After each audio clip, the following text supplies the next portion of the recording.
Boys in the back. Boys. What is good? We are back with another episode of The Boys in the Back on a beautiful, beautiful, sunny, summery Thursday in New York City. And man, does it feel good to be back. It has been 4 long weeks since the boys have been here in studio. I feel out of sorts. Frankie, how do you feel, man? We're back in studio. The long trip to Seattle, we all took our vacations. I'm working on my IFB. How's it feel to be back, brother? It feels amazing. Thanks for having me. Thanks for being here, man. We really appreciate it. I am 1/3 of the boys in the back. That's Frank. He's another third of the boys in the back. I am Connor Burks. Joined alongside me, as always, my co-host, Eric, the Terrible. He's got the mask on.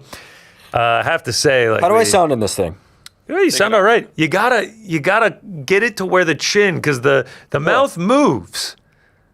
Like that? Yeah, a little bit. No, Alex the Terrible gets it to where it fully moves. Yeah. A real juxtaposition here. This angelic white that I have going on. Brand new tee straight from the Guinness factory. Shout out to it. I think it says lovely day for a Guinness on the back or something. Yeah, shout out. White as can be. I mean, pearly white. Brand new light shining down. Rick with the black and the mask. Really shows the different personalities here on the program. Also, Alex the Terrible posting on his Instagram story, finally over that fever. Glad to be over the sickness. And here you are sharing the mask with him. Did he say that? Okay. No, this is not my fault. Yeah, but Shout out to Alex Terrible. Alex Terrible, the man. Shout out to him. Absolute legend. Killed the concert at the... Where was he? Hammerstein Hammerstein Ballroom. That is correct. It is very good to be back in studio. We got a great show planned for you today. Pound for pound, Burns, in honor of Gilbert Burns fighting this weekend. So, like, MMA trash talk. Best Burns in MMA history. I think that one's going to be a ton of fun to get into. Bets, Parlay Pals, you know it, your voicemails, your super chats.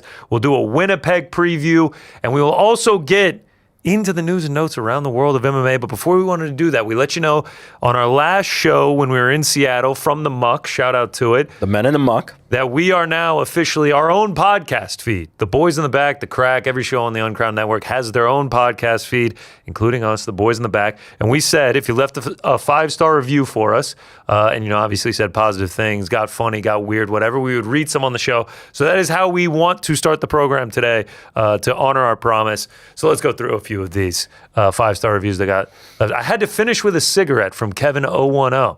Look, you can listen to other podcasts about MMA, or you can experience a mind-blowing mixed martial arts experience with this preposterously talented crew. And Frank, I ran out of gas there. And Frankie, give me a fucking break. You're taking one on the chin there. We appreciate it. By the end of each session, you'll be reaching for a cigarette. And not because you're Carlos Praches, but because your world was just rocked. Without the sex. Wow, what a comment. That's Shout out, 5 Kevin. stars. That's 5 stars. Thanks for leaving it for us. 5-star comment for a 5-star review. Let's keep rolling along here. Jumpy Wizard. He says, "Who's Joe?" An engaging true crime thriller podcast about Ilia Toporia's quest to uncover the truth behind who is Joe. Each week they peel back the layers to such a simple question. Is it the exact same drill? Why didn't Brendan Fitzgerald just not clarify for Ilia what Max had said? Did we finally find out October 26th? And how did Ilia get a BMF belt? Maybe ask yourself, not who's Joe, but where is Joe? Incredible. All time. Incredible. All time review there. Don't know how it pertains to the program, but that makes it that much better. The Who's Joe docuseries would be amazing. Shout out to this guy. Let's keep rolling along here. From Young T Bands. This looks like a different platform. What is this one? The last ones were Apple. This is Spotify. We got to get our Spotify numbers up. We're only at like 20-something. This is Apple. 5-star show. So the boys got their own Spotify feed. Oh, wow, congrats. If I had to rank the pound-for-pound shows of all time, number 1 could only be The Boys in the Back, or at the time of writing this, The Men in the Muck. No other shows have had such an impact in my life, especially the drops. Once again, 5 stars, 100% on Rotten Tomatoes. 10 out of 10. That's it.com. Shout out to Young T Bands. Shout out to Young T Bands. We got a few more here to go through. Eric Stank. It's a hell of a name. Excellent show. My wife went into labor at 1 p.m. on a Thursday, and I couldn't be bothered as this show was taking place. Sorry to my firstborn son. I'll see you after Men in the Muck. Wow, Eric. Honestly, that's the way to do it. Yeah. Eric, from one Eric who has left his wife in labor and pregnancy in delivering a child to come do this show, to another who listened to this program rather than, having his firstborn son. We appreciate you. Shout out to you, Eric. BDSGPM says 5 stars. It's tough to describe the boys in the back in just a few sentences, but I can say that it feels like it pulls me out of the 7th layer of hair on a weekly basis. Kind of feels like the Epstein files. Without the sex, of course.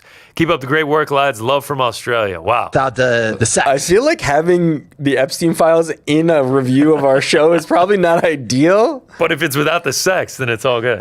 Sure. Then it's all good. I think I'm just thinking of like the indexing, like the AI things scrolling the. For sure. Who the fuck is we? This is Dimples2197. When I heard the boys had their own feed, I was too hungover to deal with these people. But now with... I'm too hungover to deal with these people tonight.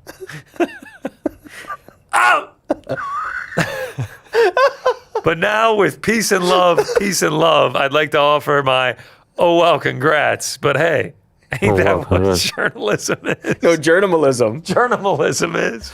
Ain't that what journalism is? I feel like every single one of these is just a tribute to Frank. Every so review good. is just a tribute to Frank. It's so good.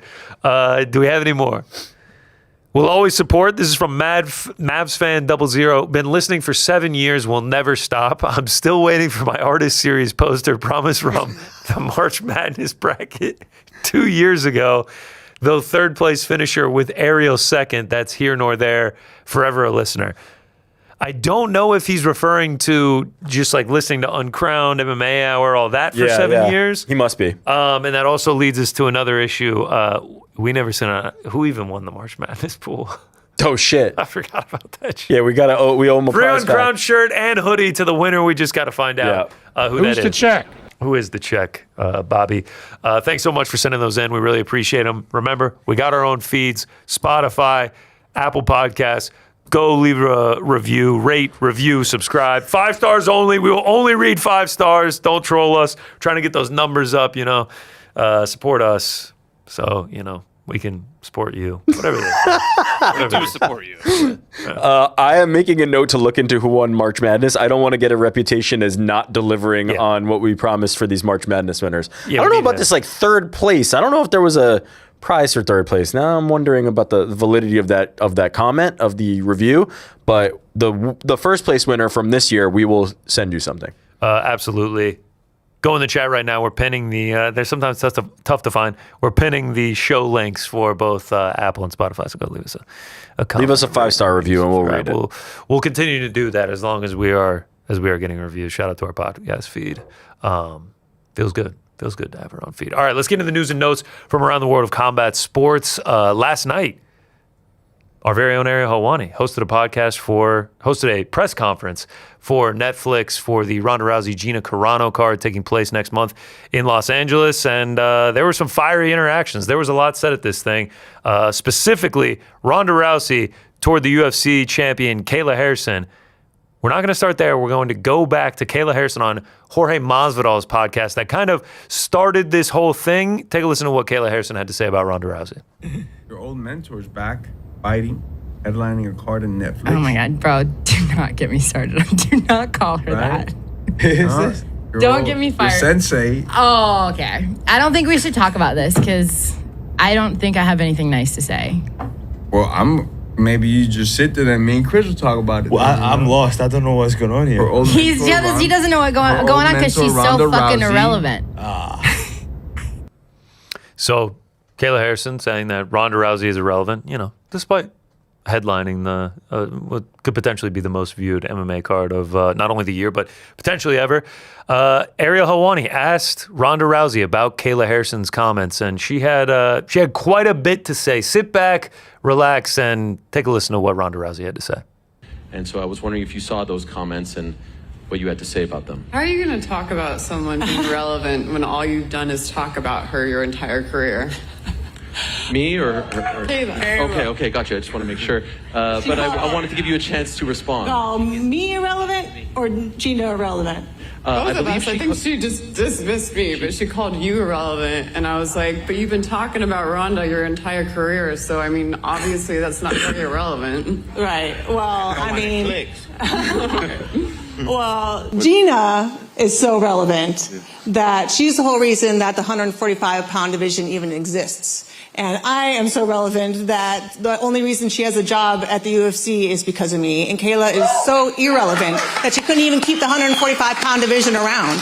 And honestly, she's just sour because no matter what she does or what she accomplishes, she can't change the fact that she has the charisma of a wet towel and will always be in me and Gina's shadow.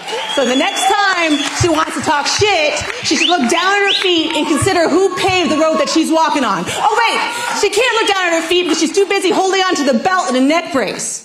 And then she goes on and says that I lied about training in judo in Canada in like 2006. Like, who the fuck are you to call me a liar, okay? I was training there for 5 months. Bitch, you weren't even there, okay? Over the last decade and a half of being a public figure, I have cultivated a reputation for being unabashedly truthful. This bitch just got here and was already caught in a lie. What did she say after she won the belt? She said, oh, I'm never going to say anything bad about Ronda. She took care of me when I was broke in Japan and bought me groceries. How about you shut the fuck up and eat your groceries? And her and Hunter trying to act like her next upcoming fight is the biggest women's fight of all time. Then why is it being booked as a co-main for a men's interim title fight? Okay? The bitch isn't even bigger than Patty the Baddie. No offense to Patty. I think he's got more potential than anybody in the UFC, and he should call me when his contract runs out. But here's another contradiction that I think is a fucking kicker, is if she thinks that her fight is the biggest women's fight of all time, why is she getting paid less now than I was 10 years ago? So riddle me this, bitch. Are you overvalued or are you underpaid? And what really pisses me off more than anything else, yeah, I'm not fucking done, is how small she thinks. This is not just the biggest women's fight of all time. This is the biggest MMA fight of all time. It's going to get the most views on the biggest platform, on a card with the biggest stars, and it was all assembled by and will be headlined by 2 women who dare to dream big. And this dream is going to bring more opportunities and greater revenue share to fighters than they've ever had before, because this fight is bigger than just me and Gina, and it's bigger than anybody on this stage. It represents an unstoppable force of change in this industry, spearheaded by the fighters themselves. Bet your fucking ass this is the biggest MMA fight of all time. Barton Ryan. Okay. I mean, talk about like off the cuff. Ariel just being like, what do you think of of her thoughts on you saying you're irrelevant? She's just like, all right, give me a second here. And she just went. That was like a 3-minute clip there. I mean, she had a lot to get off her chest. Let's unpack it. First things first, Helwani hitting me? Who, me? Me? Or He did the who me again. You're right. He got hit with the who me. All right. First thing she says is that Kayla owes Gina for starting the 145-pound division. She owes Ronda for essentially getting her this spotlight into where she is. She says look at the road that paved the way for you to be here, but you can't because you have a neck brace on and you're holding onto the belt. Let's go back even further. Okay. Let's go back to the original inciting incident. Let's go back to Kayla Harrison saying that Ronda Rousey is irrelevant. Yeah. Is there a kernel of truth to it? Is there no truth to it? Where do we stay? Like, I'll say, let me start. I believe that Kayla Harrison, when saying that, first of all, it was an offhanded comment to Jorge Masvidal on a podcast. She's like, and she didn't really seemingly want to go into it, but Jorge was like kind of joking with her. Ronda Rousey has been, for the last several years, irrelevant to the MMA space to a certain degree, right? And irrelevant's not the right word. And I think that Kayla Harrison, even herself, would admit that irrelevant's not the right word because, as Ronda astutely pointed out and Gina astutely pointed out, you mention her name and it automatically gets attention. Kayla Harrison has been somebody who has mentioned her name and it's automatically gotten attention. So it's not irrelevance, but she hasn't been a participant in the space for several years, right? She kind of turned her back on MMA to a certain degree and said like, I'm not a part of that world anymore. Went over to wrestling, then turned her back on that world. So in Kayla Harrison's mind, I understand the thought process. I understand the logic of kind of saying like, you know, Ronda, you haven't been here. I've been here for the last couple of years. Irrelevant's probably the wrong word though. And irrelevant is absolutely the wrong word. It's definitely irrelevant is someone that like you bring them up and it's just like, who? Oh yeah, I guess. And like it gives 100%. no pop. If you had him on the show today, it would give no pop. He would just be like, we just don't care about this. We talk about this all the time, and you talk about this. That's the irrelevance. But the casual test where it's like, oh, Ronda Rousey, Conor McGregor, that's who everybody thinks is fighting every weekend. They have no idea, and it's the carryover from 2016 and beyond. So Ronda Rousey will never be irrelevant, right? She is always relevant, especially when it comes to a context of a combat conversation, an MMA conversation. But I do understand where Kayla's mind was at in terms of like, I'm here beating the best available fighters right now. You haven't been here in years. And I think that's what she was trying to like convey, but ultimately did it poorly by saying Ronda was irrelevant. All right, now let's go to what Ronda kind of had to say. And Gina, right? Gina being like, nah, she just dismissed me. She didn't even like actually like go in on me, but she called you irrelevant.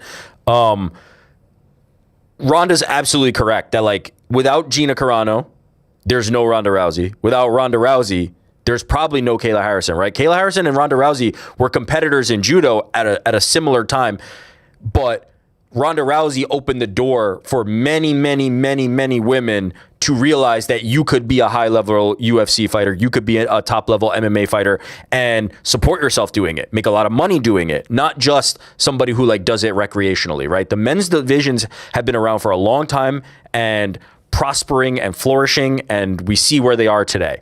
But there are still only 3 women's divisions in the UFC right now. There's still very few women's divisions that are across the sport.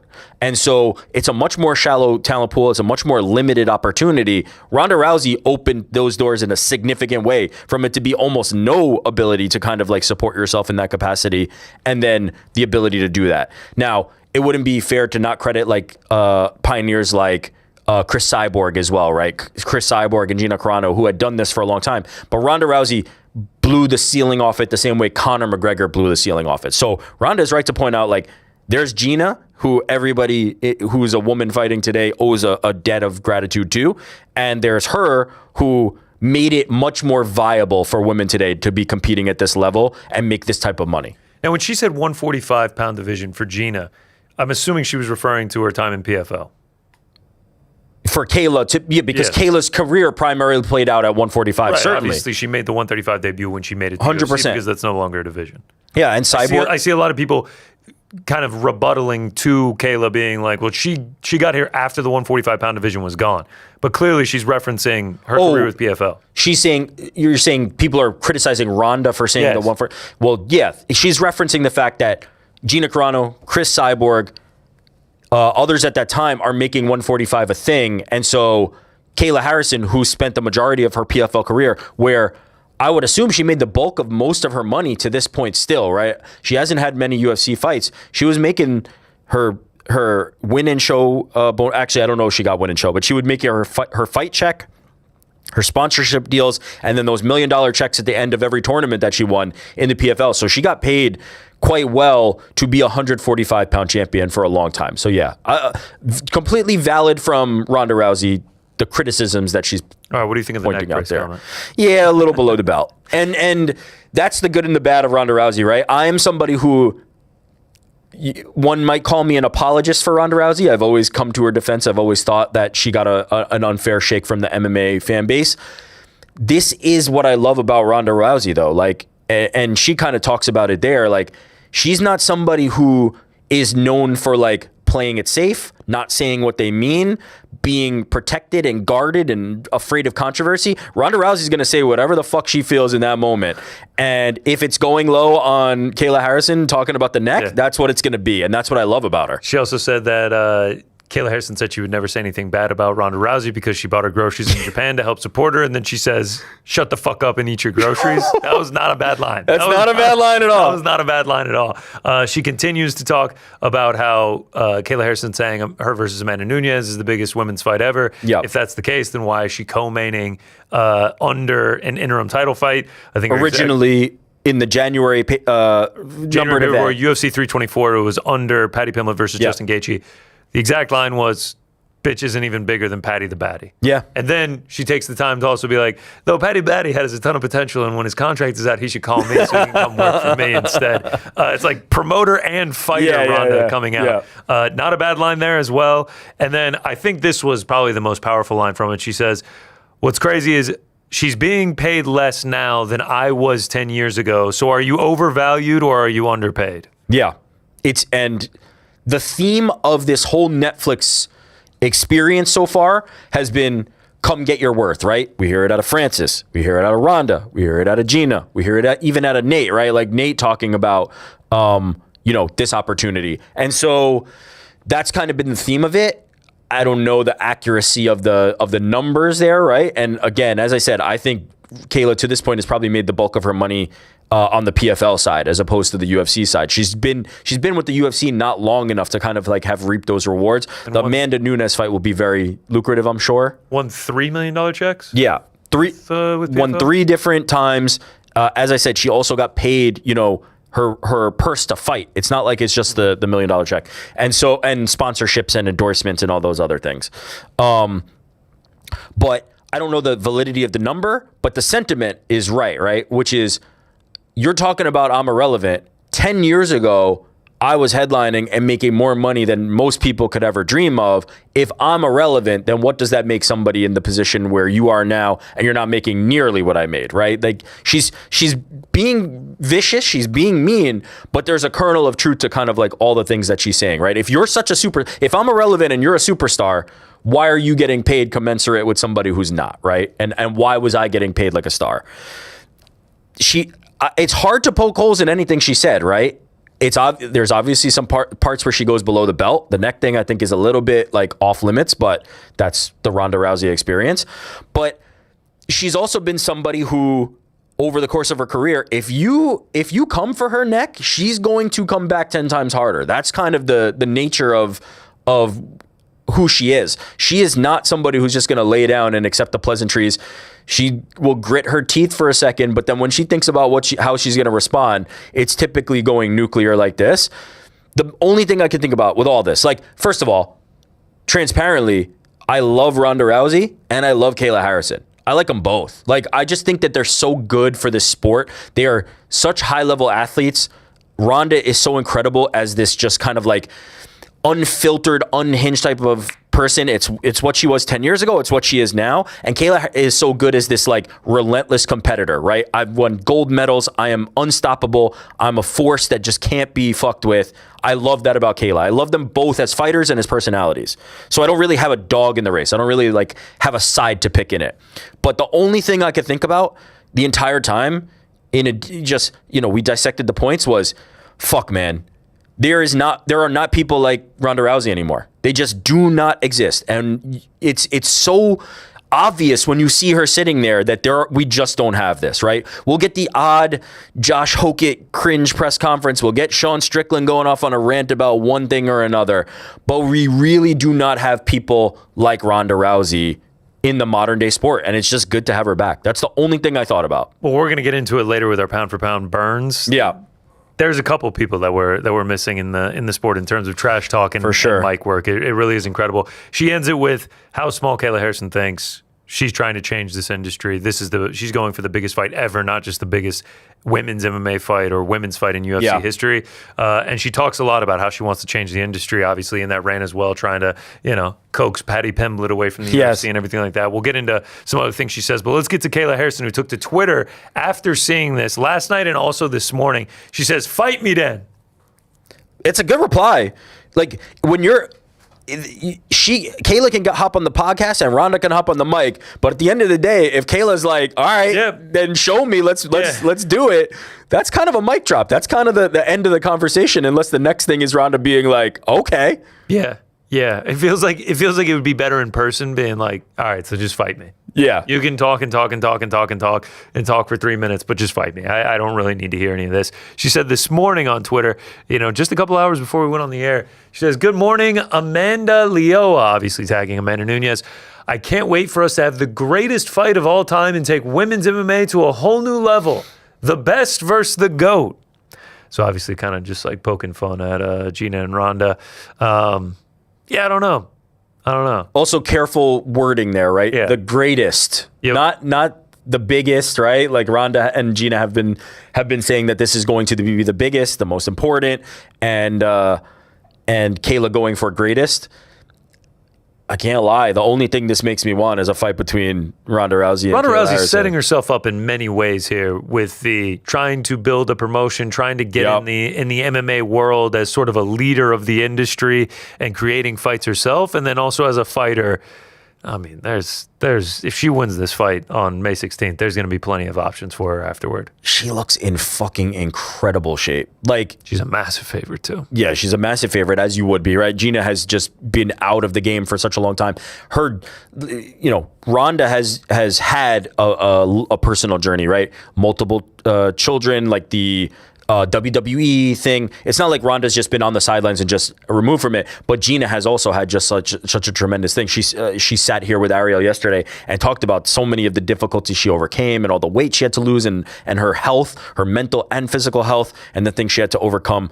It's no surprise that Ronda would be a huge favorite. Even if it was happening in 2016, Ronda would be a huge favorite. If it's happening now, Ronda would be a huge favorite. No surprise to me there. But back in the day, you could tell when Ronda was training for the fight and not. She looks like she's fight ready right now. Like, you can see it in her face. She is already slimmed down. She is going to be an absolute killer when she steps into the cage, to the point that she might not be a big enough favorite. I think with the amount of time she's been away, she's definitely going to come back highly motivated and highly prepared for this fight. Kayla, not the only one that's taking to Twitter. Ali Abdulaziz, when one of his fighters is mentioned, you know he's going to hop on the old X and start tweeting. Kayla Harrison is a 2-time Olympic gold medalist, judo world champion, 2-time PFL champion, and now a UFC champion. Ronda Rousey is an Olympic bronze medalist and former UFC champion coming off 2 knockout losses. In my opinion, the resumes are not comparable. Good luck to everyone at Kayla H at UFC.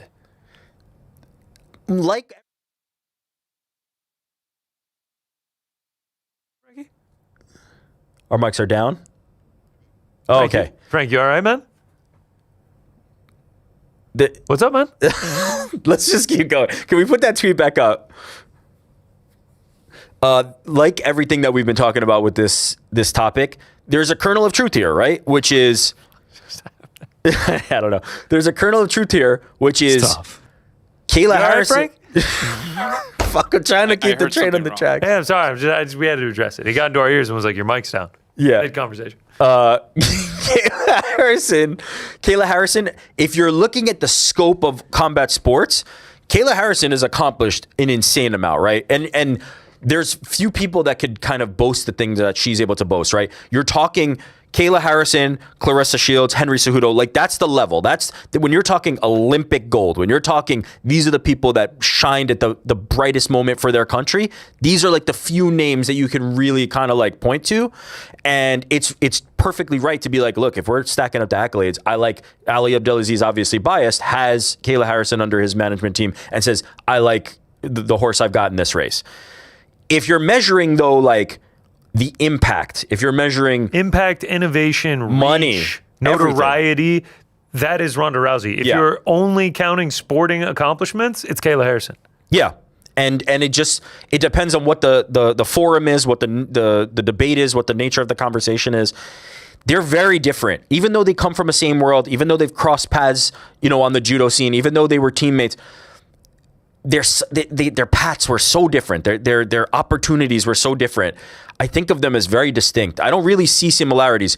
Kayla always got compared to Ronda because she was the judo player and because Ronda was the creme de la creme. She was the pinnacle of what women's combat could be. And Kayla was somebody who had high potential, but they're very, very different. Even in mentality, even in attitude. Kayla is very like respectful. Yeah. Like Kayla can talk some shit, but it's not often like unprovoked. It's not often just like off the cuff.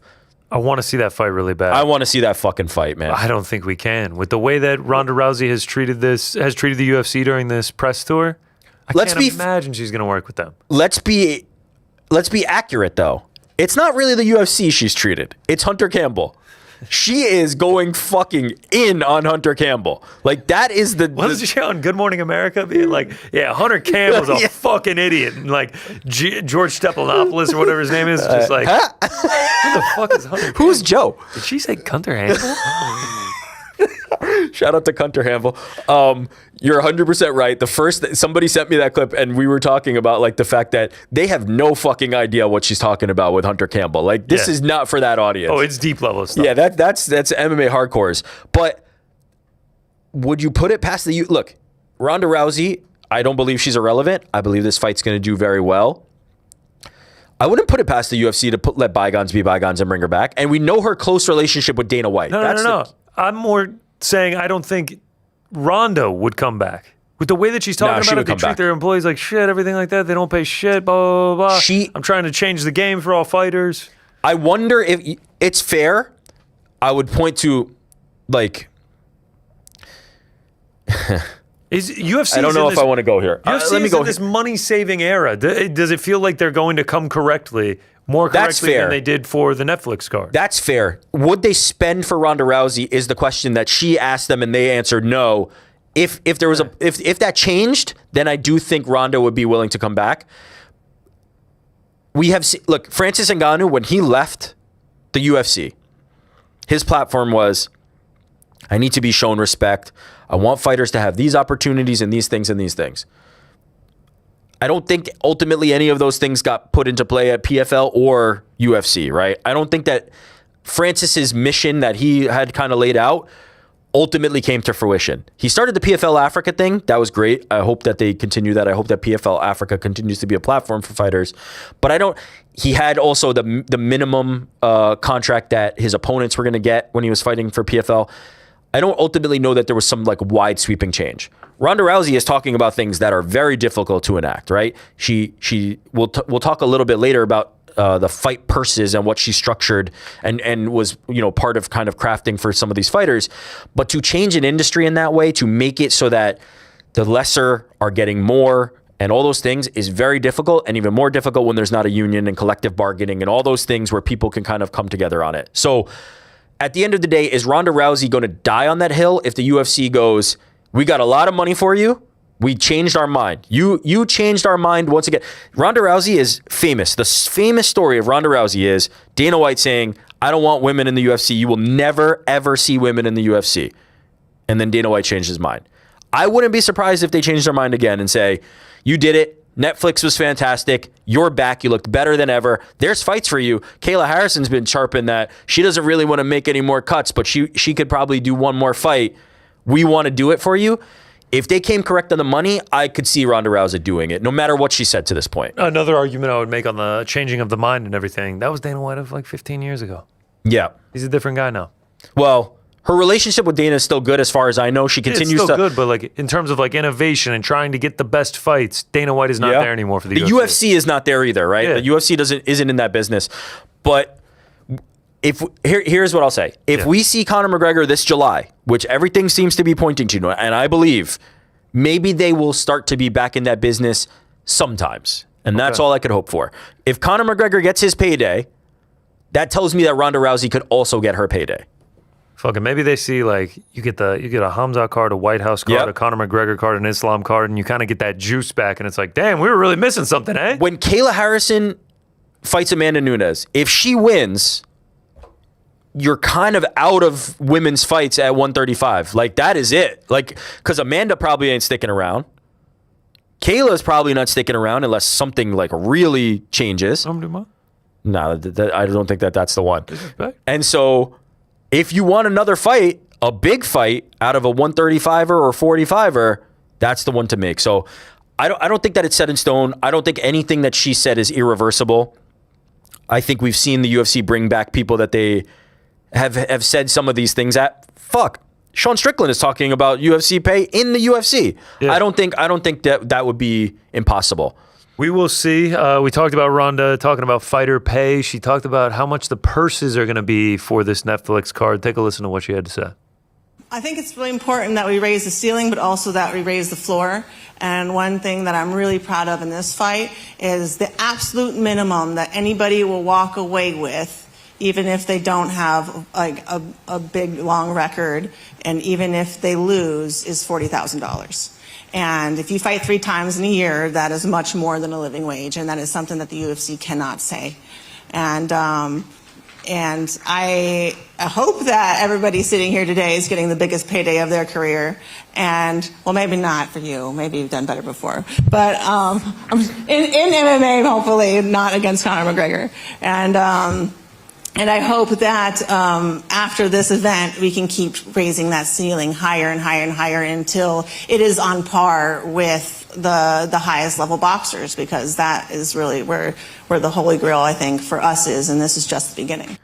All right, so $40,000, win or lose, is going to be the minimum any fighter on this card is getting paid. And, like, she's not talking about her and Gina and Francis and Nate Diaz. Like, she's probably not even talking about Saladin Parnasse. No, like, she's not talking about Adriano Moraes. She's talking about, like, who do we have here? We got who's the opener? The opener is Chris Avila versus TBC.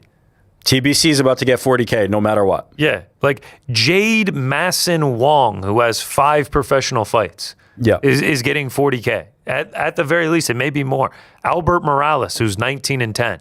That's who she's talking about, who's getting $40K. Chris Avila is 8-9 in MMA, and he's getting at least $40K to fight on this card. Yeah, and it's admirable, right, that they're taking this. Ronda in particular is taking this position, but also MVP, Netflix, whoever ultimately is writing this check and responsible for paying that out. I will say, to be fair to the UFC in this regard, or PFL or whoever, right, because everybody's involved here. This is a one-time fight card that's on Netflix. Yeah. It's a lot different when you're putting on fights every week, right? Like Dana White 1000%. Contender Series, I think is kind of abysmal in terms of the pay when it's the 5-5 bullshit or 10-10, whatever it ultimately has landed at. That's pretty pathetic. That's pretty bad. But the UFC does tend to take care of like the lower and mid-tier guys better than boxing, in my opinion. I don't think that's even controversial to say. So while I do appreciate what Ronda's saying and doing here, and she's like, let's raise it higher and higher and higher, totally admirable, totally on board. I think it should be as high as humanly possible. It is different when we're doing one card right now and focus on that versus UFC has to churn it out every week. 1,000%. That's where you can poke the holes. You took the words right out of my mouth. Also, she makes the reference of you fight 3 times a year. That's $120K. That's a definitely a livable wage and everything like that. You don't know if these guys are going to be able to fight 3 times a year. Good point. We don't even know if you're going to be able to put 3 fight cards on this year. And a great point. It's just like, we don't know if Netflix. You just don't know if you're going to be able to continue that. To your point, we don't know that Netflix will have fight number 2. We have no idea. Right now, we're sitting here. We have one Netflix fight card where MVP is the promoter. And is TBC going to be on that card again? Exactly. So is number 2 going to even happen is totally fair. So yeah, there's a great thing that Ronda Rousey is talking about. There's a great thing that they're all doing, but it is also, you can't contrast it with what the UFC is doing because of the size of the roster and how many shows they're doing. It's just a different model altogether. If the UFC minimum became $40K, that'd be fucking incredible. And I think they have the means to do it. They do. So they do have the means to do it. I think that's where we kind of like, where the struggle comes. It's just like, we know that they take care of these lower level fighters. There's the amount of fighters on this card that are either have losing UFC records or are just debuting off of Dana White Contender Series, and they're going to make like $25K, $30K. They take care of the lower level fighters with little to no notoriety, much better than boxing does, but they could take care of them even more. better. Yep. They could be supplying more to these lower level guys. But still, it is nice to see Ronda Rousey's making that push, and we don't know where she's going to be able to take this in the future. She keeps hinting at wanting to get into this business. So we'll see what she's able to do and the change that she's able to create. Some fun that was had at the press conference. Before we move on, one last thing. Please. Ronda versus Kayla, right? It has to fucking happen. That is the fight. I just don't think it will. I know, but it needs to in some way. I don't think it will for several reasons. We have no idea where Kayla Harrison is at. Where Ronda Rousey is at in terms of her fighting career. She is coming off of 2 knockout losses that was a decade ago. Kayla Harrison is at the pinnacle of her game. Like, if Kayla Harrison beats Amanda Nunes, like, she's as good as it gets. Competition-wise, like, Kayla Harrison would be a massive favorite going into that fight. She would be. Also, I just don't know the means to an end on how we make it happen.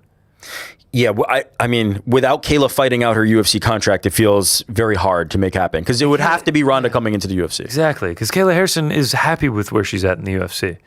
And I don't think she's looking to make this cut to 135 that often. I guess they could do it outside the UFC at a 145 or something. No, you do it at 35. That's what evens the stakes. Yeah. That's what evens the playing field, right? If you're Ronda Rousey, and by the way, this is not the first rodeo for Ronda Rousey with this type of thing.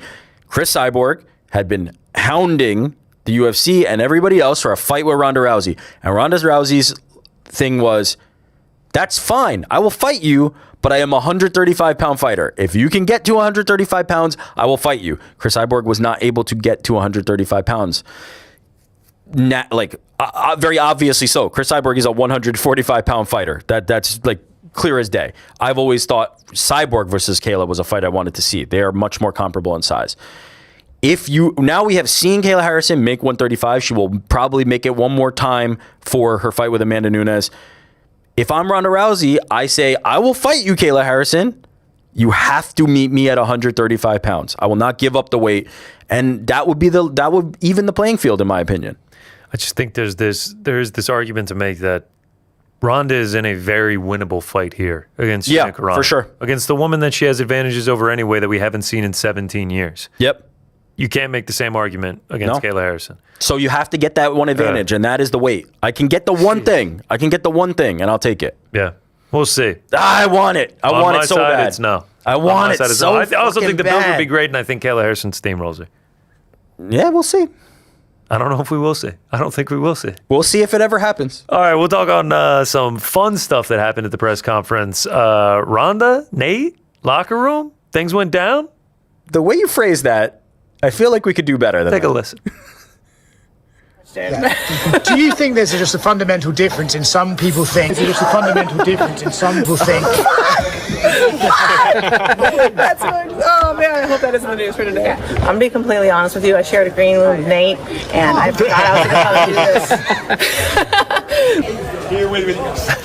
Chris! Are you out there? So please take it easy on me. I had no idea. So any thoughts you have gone now. Nate Diaz just smoking blunts and joints wherever he goes is just so fucking funny. Sharing a green room with Nate probably does have a lot of contact high. Like there is definitely a residual effect. The being high in front of people and then like going to take a sip of closed water. water. Oh fuck! Then you like had to look around. Did anyone catch that there? Yeah, that's great. Some other fighters having fun together. Moving on from the Kayla Harrison, from the Ronda Rousey, Gina Carano press conference yesterday. Ariel Helwani, our boy, did a fantastic job. Randy Brown and Kevin Holland on Instagram having a bit of a back and forth, but in a good way. Here's what they had to say.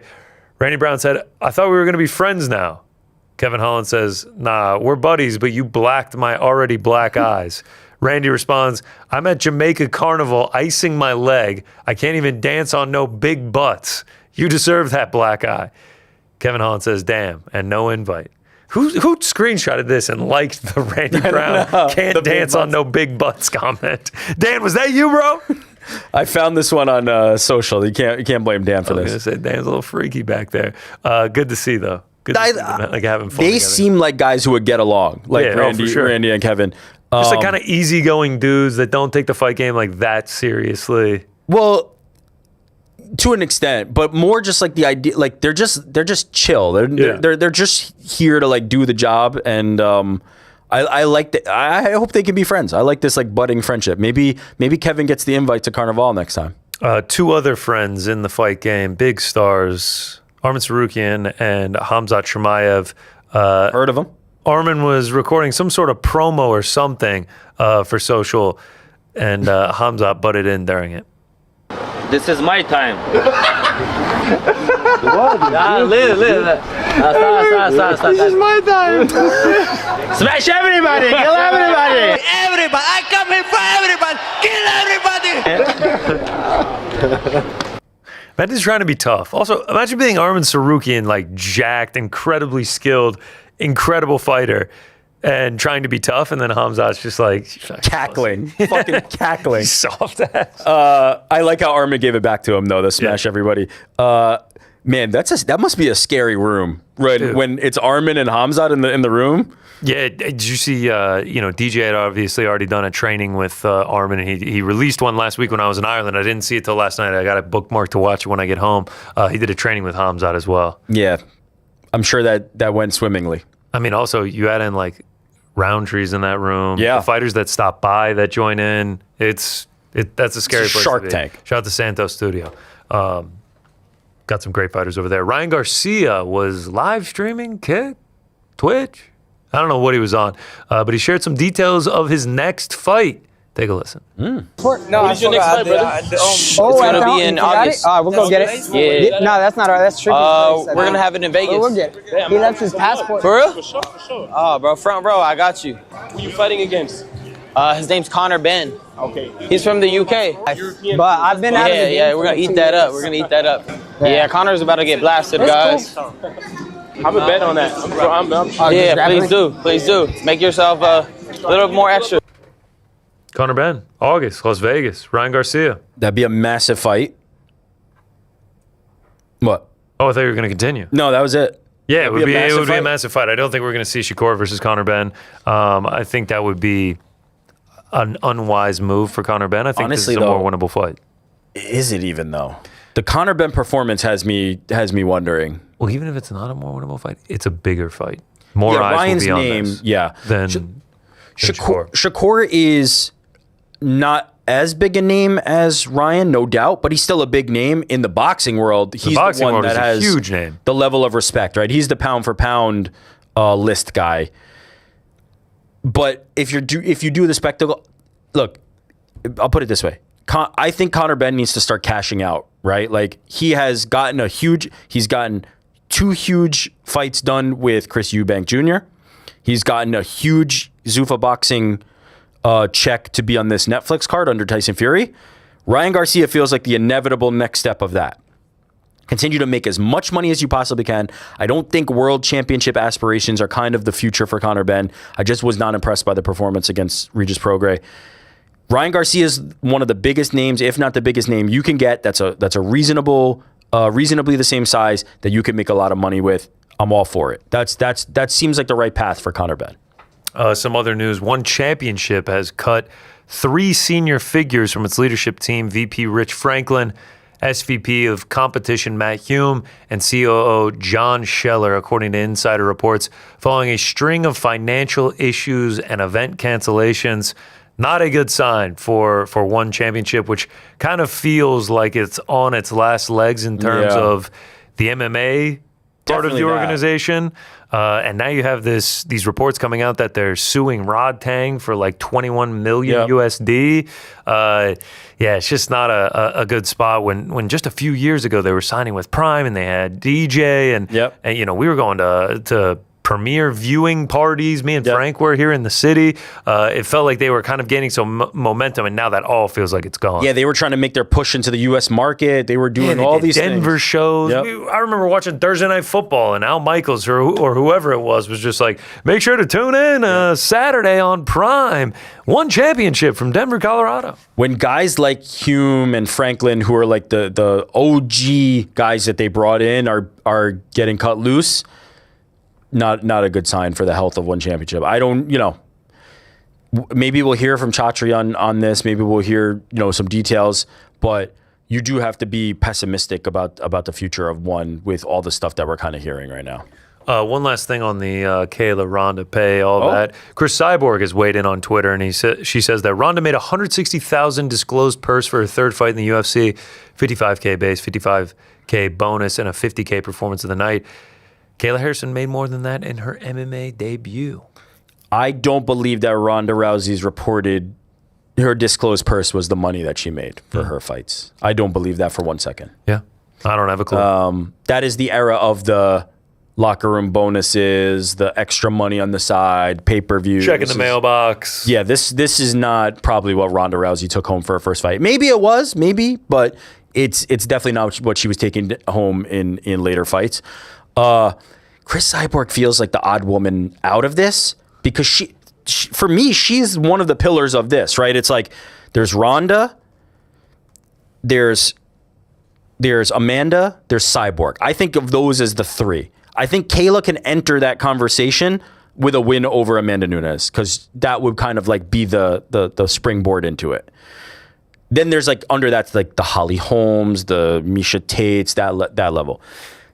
Cyborg is just like, I need her to be in this conversation in some capacity. I'd love to see Ronda versus Cyborg all these years later. I don't know that it happens. I don't know that Ronda's like too keen on that. She had some very, very harsh things to say about Chris Cyborg at the last press conference when she was talking about her fight with Gina Carano, about accusations of steroids and things like that. But Cyborg feels like somebody who could be in this, like, I don't know what Cyborg's PFL contract status is. I don't know, what they're planning to do with her or what she's planning for her career. But man, Cyborg versus Kayla, Cyborg versus Ronda are fights I would love to see. But it just feels like we can't quite get the fights that we actually want in this weight like range. Yeah, they're all kind of separate. We can't get them. I don't know what. If Ronda Rousey fights again, after this fight, I have no idea who it would be against. I don't think it would be Cyborg. I think she's pretty strong on her stance in terms of how she feels about Chris Cyborg. But man, I'd love to see it. I'd love to see Kayla versus Cyborg. I don't know. We have the women now that I would love to see Amanda. And I would love to see a rematch between Amanda and Cyborg. It just doesn't feel like Let's just start with Kayla and Amanda, and then we'll go from there. Yeah, but we won't. We'll start with Kayla and Amanda, and we will end with Kayla and Amanda, and it'll like we won't get any of these fights, which is unfortunate. And then the Rain and Dumont begins. The next great pillar. Norma. The next great pillar. All right. So over the course of the last week in the UFC, yes, we have seen several hopeful signs for the heavyweight division. Yes, obviously, Josh Hokett, his performance on Saturday night against Curtis Blades, one of the greatest heavyweight fights we've ever seen. The mic work is what it is, but he's creating a character. He is creating a personality at heavyweight that is interesting that we want to see. He's now fighting on the White House card. Gable Steveson announced on Saturday night that he's going to be signing with the UFC, which is massive news. An Olympic gold medalist, a big name, a very skilled fighter that could be this jolt that heavyweight needs. And then this week, Alex Pereira, videos start coming out. The man's going to be making his debut in just 2 short months. And boy, does he look ready.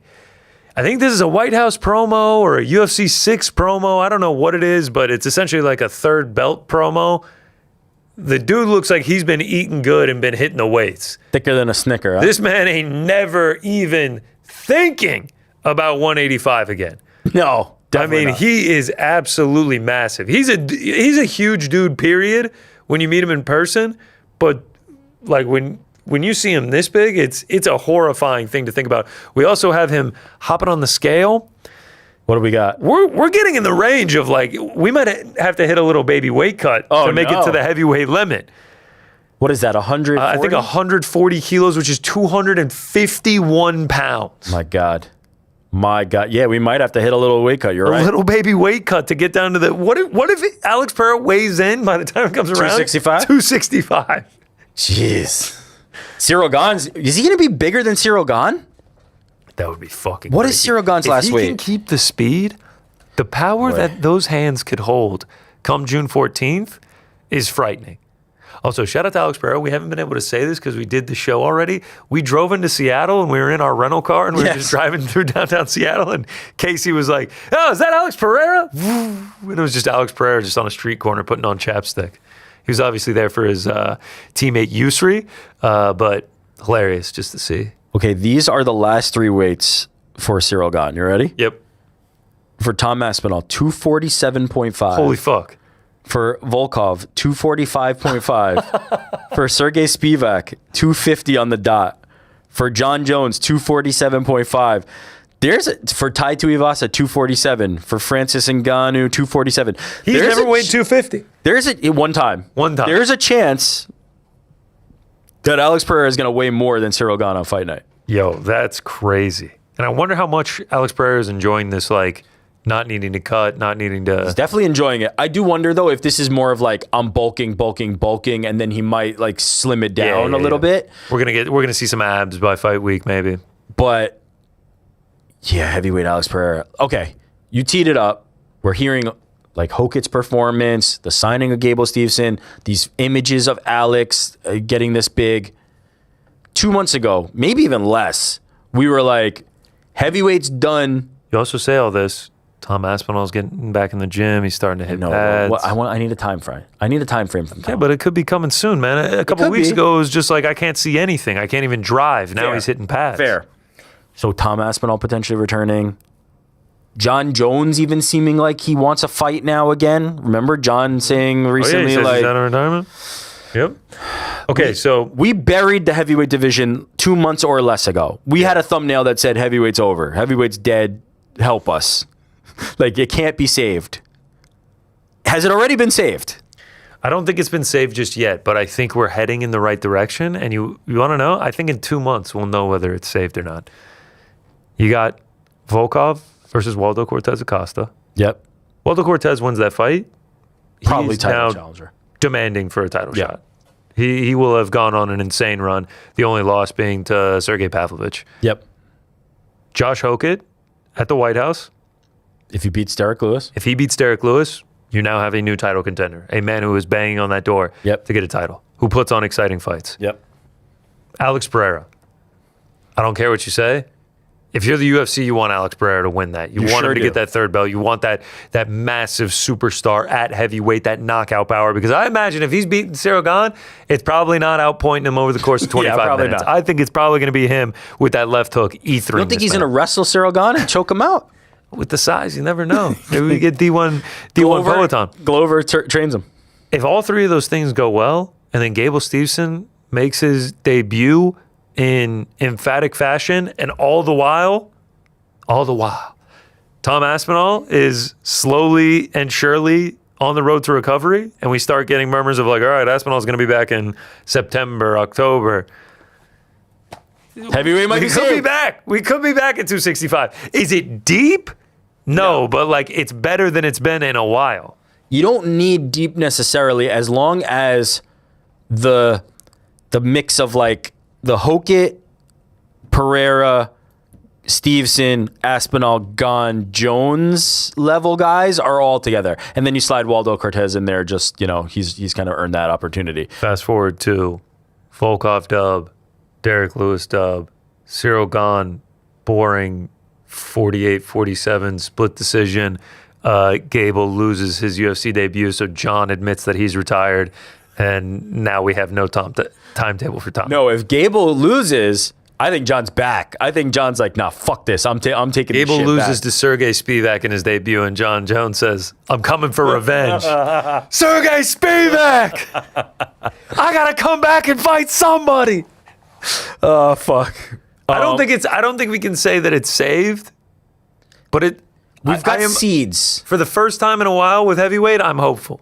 I'm excited. That's the great way to put it. I'm invigorated again about heavyweight. I was down in the fucking dumps. It is trash. And in fact, when we were on the watch party at the start of Hokett and Blades, I was like, yo, this division is fucking cooked because of how sloppy that shit was. I was like, these guys stink. Yo, and also, it takes two to tango. Curtis Blades put on a fucking fight there, man. Curtis Blades did not want to lose that fight and put on a hell of a fight. I was so down on heavyweight. Then my boy Gable got signed. Hokett put on that performance. John Jones whispering about a comeback. I see beefy boy Alex Pereira. Buchecha's been killing it in the Shout gym. out to Buchecha. Buchecha's going to get a dub soon at some point, hopefully, in the UFC. Tyrell Fortune is here. Heavyweight is not deep. It's not back, but the seeds are planted. The vibes are immaculate. We are riding high. I gotta say, Josh Hokett is most responsible for it, no doubt. Look at these tweets he's putting out, man. Like, it finally feels like we got someone like talking some shit, walking the talk or whatever Dana said. Like, he's playing this, we're going in a different direction. We're not interested in Tom Aspinall anymore. He's a UFC decision maker now, Josh Hokett is. him being Hunter Campbell, him and Dana White. And now, here's one concern, is that Josh Hokett, you've been alluding to it, he's actually a light heavyweight. He's tweeting at Paulo Costa saying, you got paid $1 million? You got effed by Izzy, you motherfucker.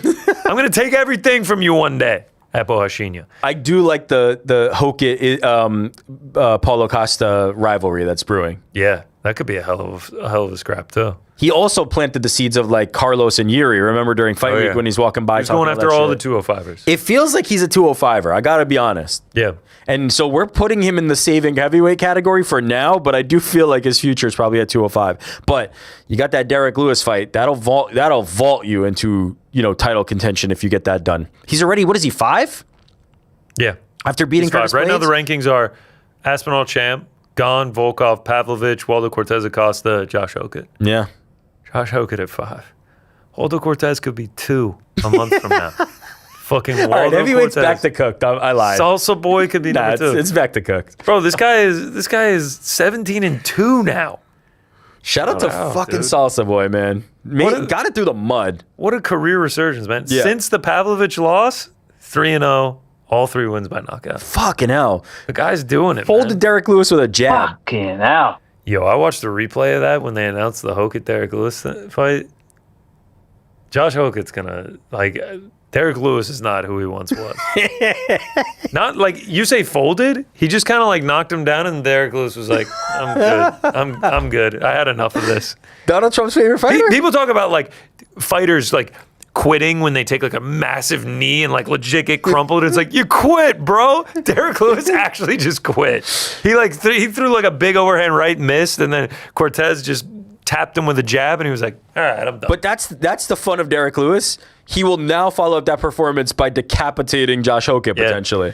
That's just how, or he might do that again. But that is the fun of Derek Lewis is you don't know if he's even going to fight sometimes, but when he fights, he does actually decapitate people. Here's actually the magic for Josh Hokut in that is if he wins, he's going to knock out Derek Lewis. There's no way Derek Lewis is going to maintain that 15-minute pace. Gas. Or he's going to get obliterated. Yeah, or he'll get... It's perfect. I was saying this when Ariel was talking about it. Is it too soon? It's Derek Lewis. You don't really... there's not a lot of game planning you have to do. You don't really have to think too hard. Avoid getting decapitated by Derek Lewis, and you probably can win that fight, because we saw Hokut's gas tank is crazy. He was huffing and puffing, no doubt, but to keep the pace that they were doing and take the shots they were doing and still be spamming uppercuts in the later rounds, he's got a tank. Who's Pantoja-esque? Yeah, zombie. How Pantoja gets in that zombie mode and he starts kind of plotting, but he just still is throwing he had some flurries late in the 3rd round where I thought he was going to finish Curtis Blades for a minute. Yeah. We shall see. It's going one way or the other. That's the most obvious this way or that way outcome.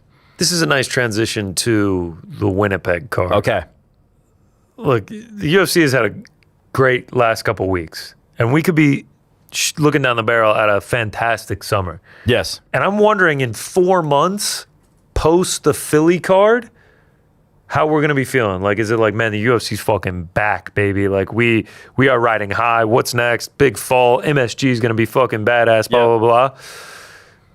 It would be a nice change of pace from the weekends like this. Yeah. 100%.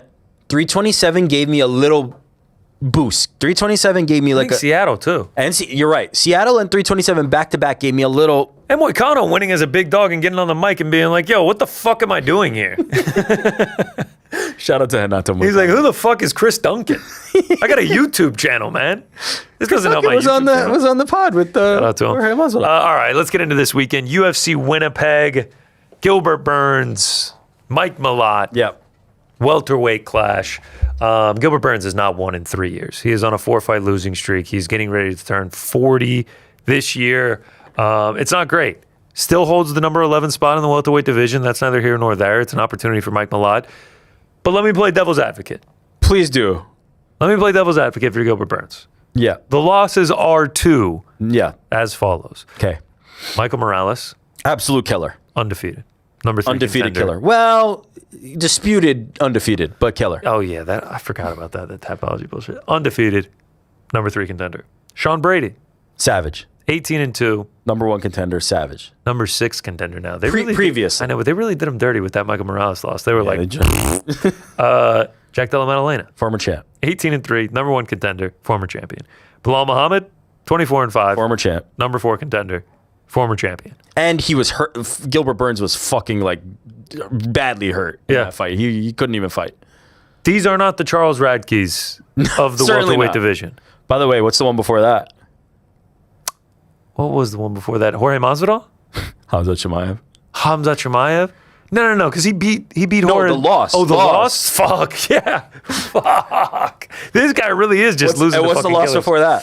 Kamaru Usman? Title fight against Kamaru Usman. Jesus Christ, bro. Shout out to Gilbert Burns. Gilbert Burns don't fucking lose to anybody. Fuck, he does not. Is But now Mike the question Malott is- anybody? Yeah, that's the question here. Is like where he's at in his career. 40 years old.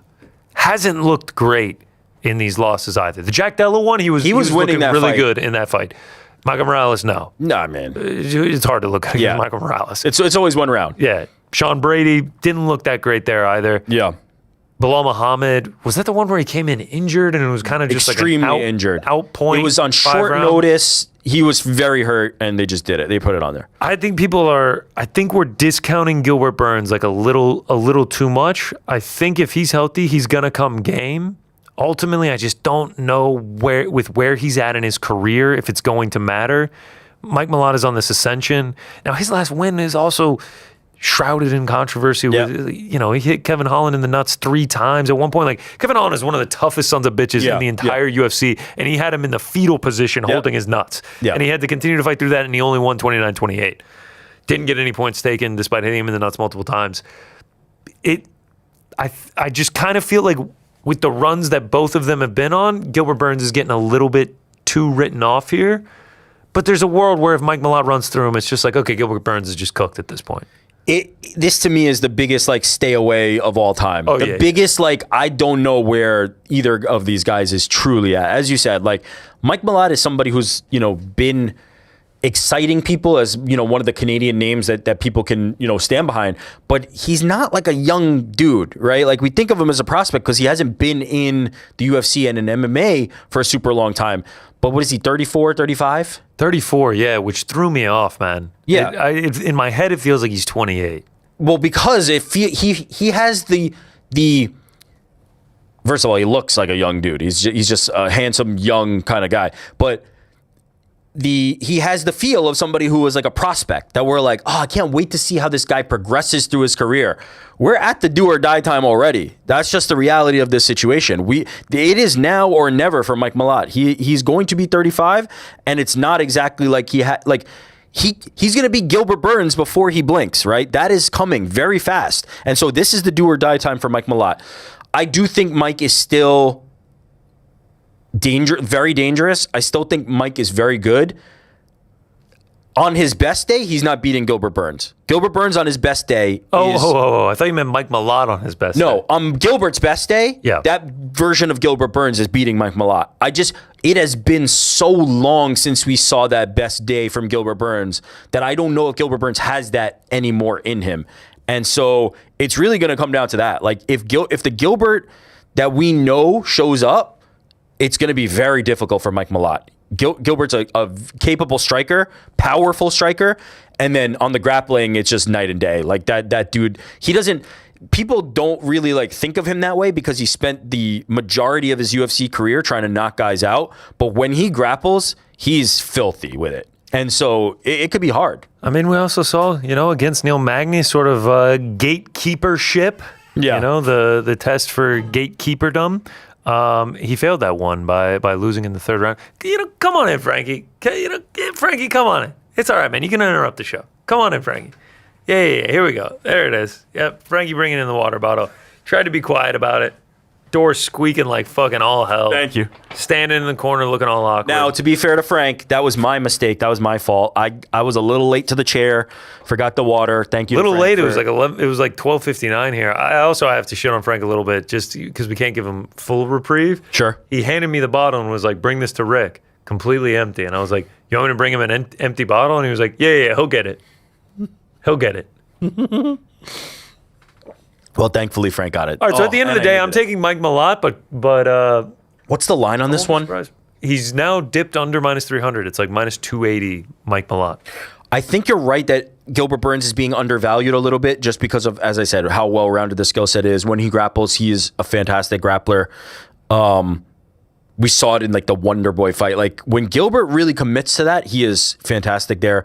against Jack Della Maddalena, right? He wasn't cruising. It was a closer fight than I remembered. I watched it again ahead of Jack's fight with Bilal, but Gilbert was in control of that fight, in my opinion, until Jack kind of turned the tables. And so, man, I haven't seen, tell me if you agree with this. I haven't seen the thing from Mike Malott that made me go, surefire, this is the guy, no brainer, picking him against most people. Yeah. I just haven't seen that performance yet. And so it gives me pause. But it stands to reason that Gilbert Burns' best days are just behind him. For sure. And you have to kind of back the youth here. But at the same time, would I be shocked by a Gilbert Burns win? Not even a little bit. Not even one bit of me would be shocked. Time comes for everyone.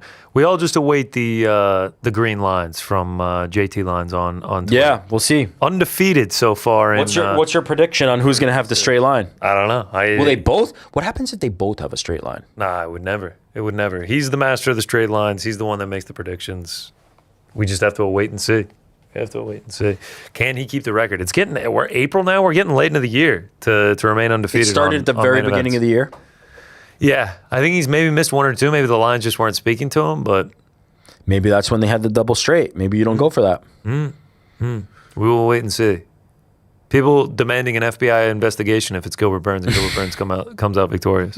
We will see. We all await it with bated breath. Let's go to the co-main event. Kyler Phillips taking on Charles Jourdain. We talk about Mike Malott being older than you think. Yeah, I thought Charles Jourdain and Kyler Phillips. Every time I think about them, I think they're older than they actually are. They're younger than that. I think they're older than they actually are. I think Mike Malott is younger than he actually is. I agree with that sentiment. Kyler and Charles only being 30 each? Yeah. Both these guys have double-digit fights in the UFC. And Charles feels like he's been around for a lifetime. Yeah. Like it feels like I don't remember a UFC pre-Charles. It seems like he's kind of putting it together, too. Back-to-back wins, both of them being finishes. Kyler Phillips coming off of back-to-back losses, albeit to tough opponents, but we'll see. I was like, what's the but? The Victor Henry and Davey Grant are both extremely tough guys too. It's not like it's just finishes. Yeah. Like this, it felt very clear to me, and it also felt like clear when we had Charles talking to on the show in his interview with Ariel. He has really like aligned himself. His life is really like in the place that he wants it to be. He's figured out the game a little bit, in my opinion. I've thought this at various points about a guy like Andre Feely before, like where you see these guys with all this talent and all you hope that they do is like figure out their priorities, their life, sort the things that are like the outside the cage stuff so that they could display that talent fully. This feels like Charles is in the best place he's been. It feels like he's able to kind of like focus on the fights and display the talent, and their performances have shown that. I think Kyler Phillips is extremely dangerous. He's just so like unique and athletic and unlike most people that you see in the cage. But I do lean towards Jourdain here. Like I just feel like it's his time, and Jourdain's going to be the better technician, even though I think of Kyler Phillips as a very dangerous guy. And so I tend to lean that direction. But I also feel like Charles has been in there with higher level opposition and been able to kind of like prove himself more and looked better lately. So I'm going with Charles, but I think this is a fantastic fight. I really, really am excited about this fight. This is the people's main event. For sure it is. Mandel Nalo taking on Jai Herbert. Shout out Rat Garbage. Why is Mandel Nalo's nickname on Tapology Mango and not Rat Garbage? Did he change it? I need answers to that question. The 36-year-old... Yeah, Mango. Yeah, it's fucked. The 36-year-old prospect makes his debut after that's a weird one. Dana White Contender Series win. We fell in love with him on in Bellator, but why? Yeah, why is he listed as Mango? I don't know. Jai Herbert last fight was a loss to Taco Chris Padilla. Yeah, Mandel is good, man. Mandel is good, and so this is a style matchup, right? I think Mandel's going to have success. If Jai Herbert's one of those guys, it's almost like I was talking about with Jourdain a little bit.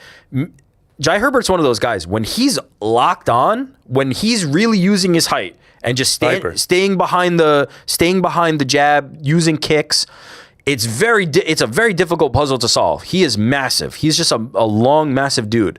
And so I think he can give Mandel problems, but what more frequently happens is Jai Herbert has lapses or leaves an opportunity for a fighter that he probably shouldn't have, and then ends up being on the wrong end of it.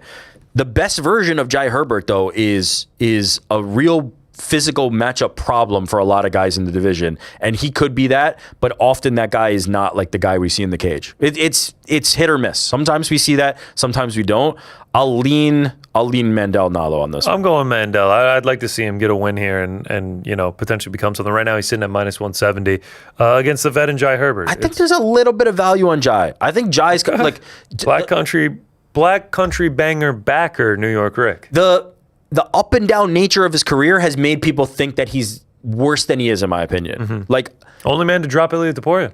Again, Don't forget. That's the sign That's the sign of what he can be. He can be that, but often he is not. So I don't know. He the also potential's there. Got folded like an actual lawn chair later on in the fight. But also I joke about people forget. I feel like that makes every single Ilia Topuria highlight reel. When you get inside on him, he has become susceptible and easy to hit. When he keeps you at range, he's very good. Jasmine. Jazz Divizius. Taking on Karini Silva. Jasmine in a shocking. Jasmine in a shocking turn of events. KO'd last time. Jasmine? Jazz Divizius. Yes, Jasmine. Jazz Divizius. KO'd by Manon Fiorot in 75 seconds last time out. Was not expecting that. I was blown away by that performance by Manon. It's what made me kind of keep her where I have her in my pound for pound rankings, because I was like, damn, Jasmine was on a streak.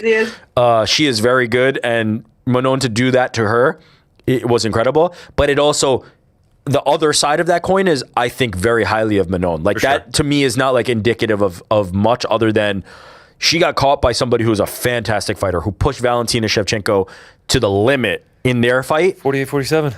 And so I expect Jasmine to really get back on track here. Like this feels like the type of fight that she can correct the wrongs of the last fight and start another streak. Talk about time too, man. She's 37. Yeah. She's not young, man. It feels like we just got her and she's already 37. Yeah, I'm going with Jasmine as well. Jazz Divizius. Got to support the friend, Jasmine. Shout out Jasmine. Jazz Divizius. Shut up, Booze! Suck it, man! Oh, man. We love you, Frankie. And Jasmine. That's fucking illegal. Thiago Moises taking on Gage Young. UFC vet Thiago Moises losses to Islam Makhachev, Joel Alvarez. Gage Young, I think he lost on Contender Series, and now he's 1-2 in the UFC. It's been a rough road, but the youth on his side, I think he'll be able to get it done here. Dennis Bazooka versus Dana White Contender Series alum Marcio Barbosa. Bazooka 1-3 in the Contender Series. He's a big dog. But in the UFC. We're gonna ride with the Bazooka. Nah, I'm going Marcio. Nah, New York's own. Come on. Robert Valentine versus Julian LeBlanc. LeBlanc making his debut. Valentine 0-3 so far in the UFC. Great nickname though. Sure. Robzilla. Shout out to him. The only fight on this card where both the fighters are on win streaks. Oh. Tanner Boser versus Gokhan Sarikhan. That's interesting and telling about this card. That's for sure. Tanner Boser, 2 straight wins. Gokhan, 3 straight. Shout out to the Bulldozer. He's Neither, a dog here, huh? Damn. Neither of those, he hasn't fought in the UFC since 2023. They brought him back in. Neither of those win streaks are within the UFC. There are no fighters on this card fighting each other that are both on UFC win streaks. One of them was in the UFC for Bozer. That's good. One of them. Yeah. The other was in UAE Warriors, I think. Sure was. Surprised that he's a small dog, but surprised that he's a dog to a UFC debutant? No, Gokhan had some good times in Bellator. I know, but yeah, actually. No, yeah, he has some good wins in Bellator. You're right. All right, fair enough. I know Frankie's been chomping at the bit for this one. JJ Aldrich versus Jamie Lynn Horth. You said you want to do the breakdown for this one, Frankie? I did, and then I thought better of it because you guys are so much better at it than I am. Oh, I thought it was because you were too biased to JJ Aldrich. Oh, I thought he was a Jamie Lynn guy. You haven't seen the JJ Aldrich poster above his soundboard? He never looks emotional. I thought it was Fatima Klein above the soundboard. Man, these allegations, are you trying to get me in trouble, huh? Fatima Klein is in the locket that he carries around like he's at war. He looks at the necklace before each show, and he's just like, Oh. and then he closes it up. I do this for you, Fatima. I love you. I heard him say that one day. Wow. I was like, sorry, Frank, what'd you say? Whoa.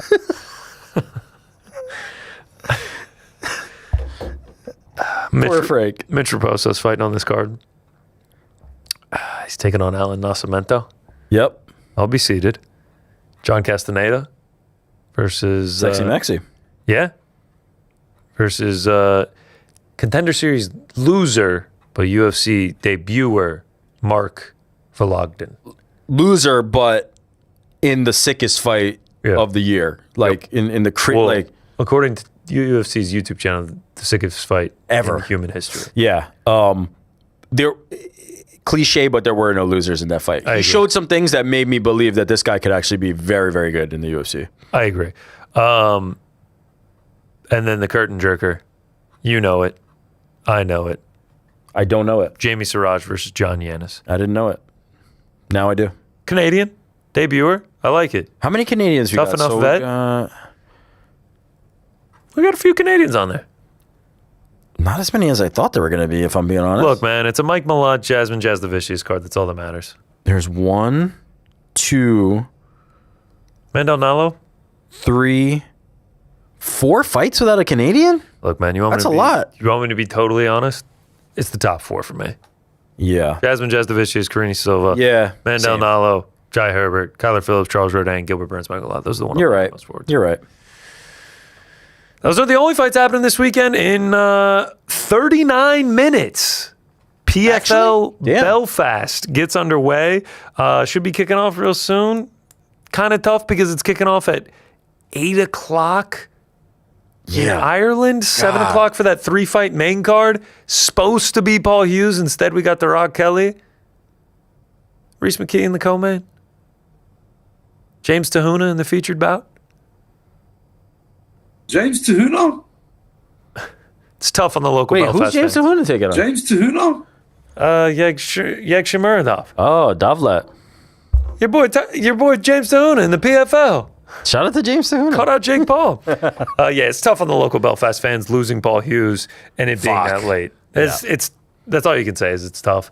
So yeah, I'll tune in after the show. ESPN 2 tonight? Yeah, I at least want to see the main card action. See if our boy James Tahuna gets it done. Yeah, Gerard Kelly, Reese McKee. I'll be cheering on the Irish for sure. For sure. And that story that PT told us about Alex Lahore. Alex the Horror? Not the horror. Lahore, who drove him. Alex the Horror? From London to Manchester, Birmingham? One of them.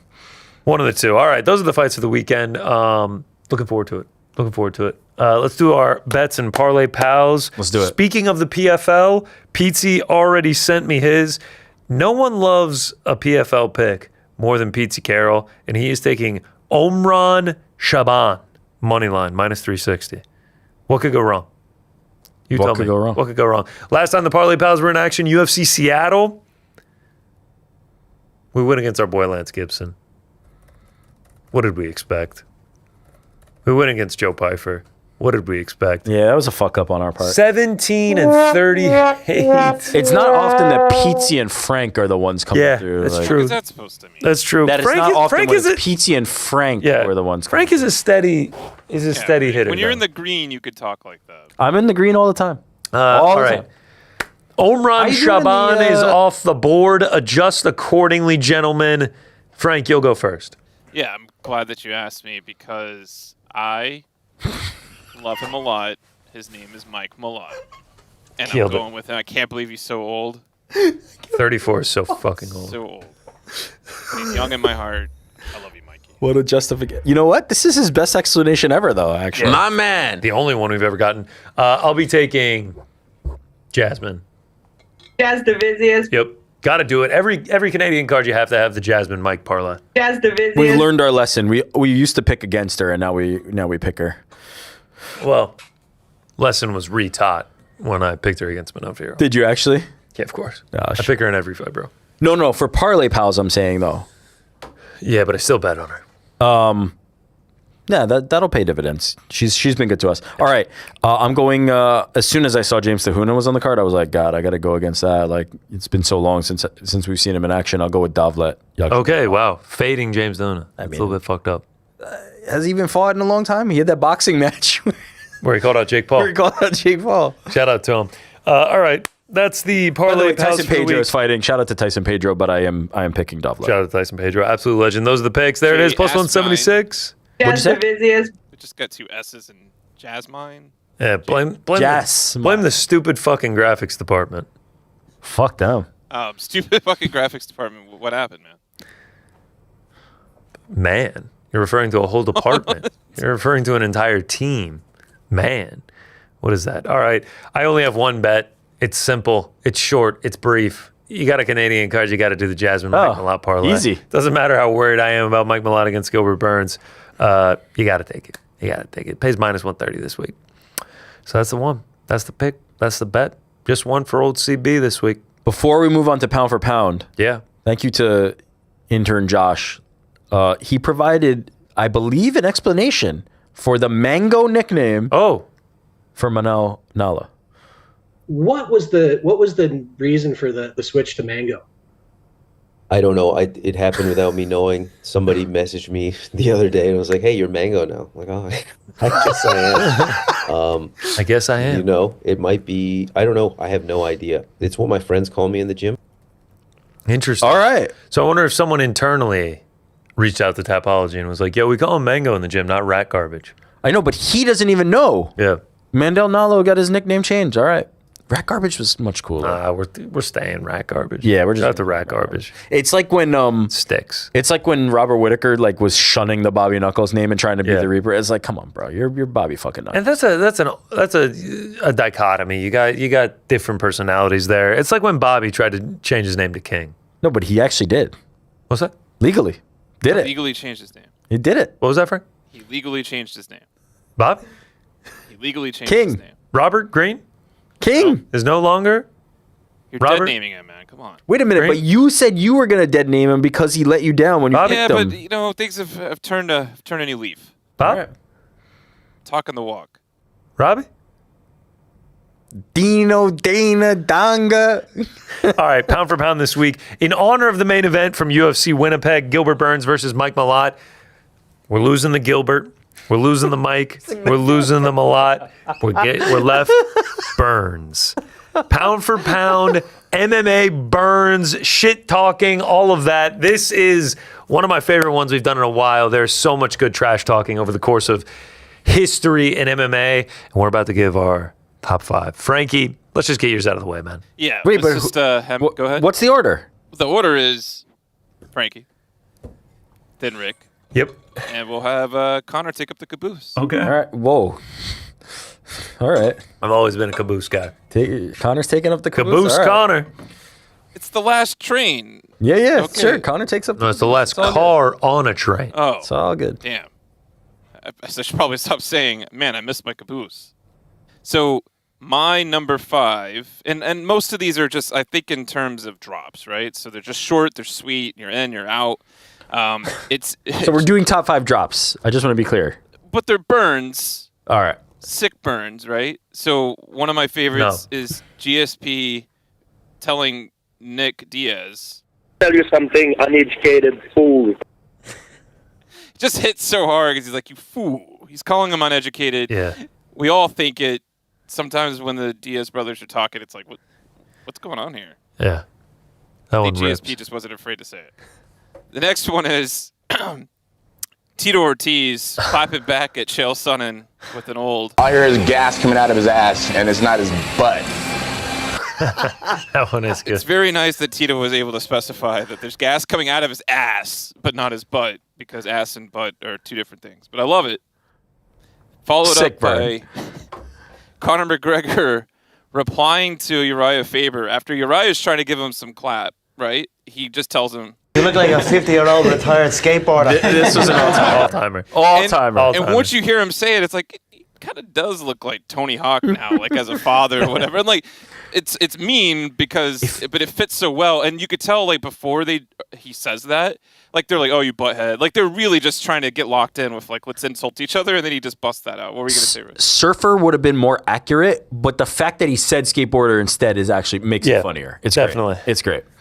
And then there's multiple times that Colby Covington has said this, so I only found one, but like it's the general idea where he kept indicating that Tyron Woodley was boring. So he just like referred to him as. In the meantime, I got my eyes on Tyquil Woodley. So Tyquil. One of the first fights that I saw with Tyquil Woodley, it was with Jake Paul where he just gets knocked out. So when I heard Tyquil, I was thinking it makes sense because he just like fell over like timber. But if you understand, Colby was actually saying your fights are boring. Nobody wants to see them. Yep. And then my number one burn is Patty keeps this thing going on where he refers to everyone as little sausages.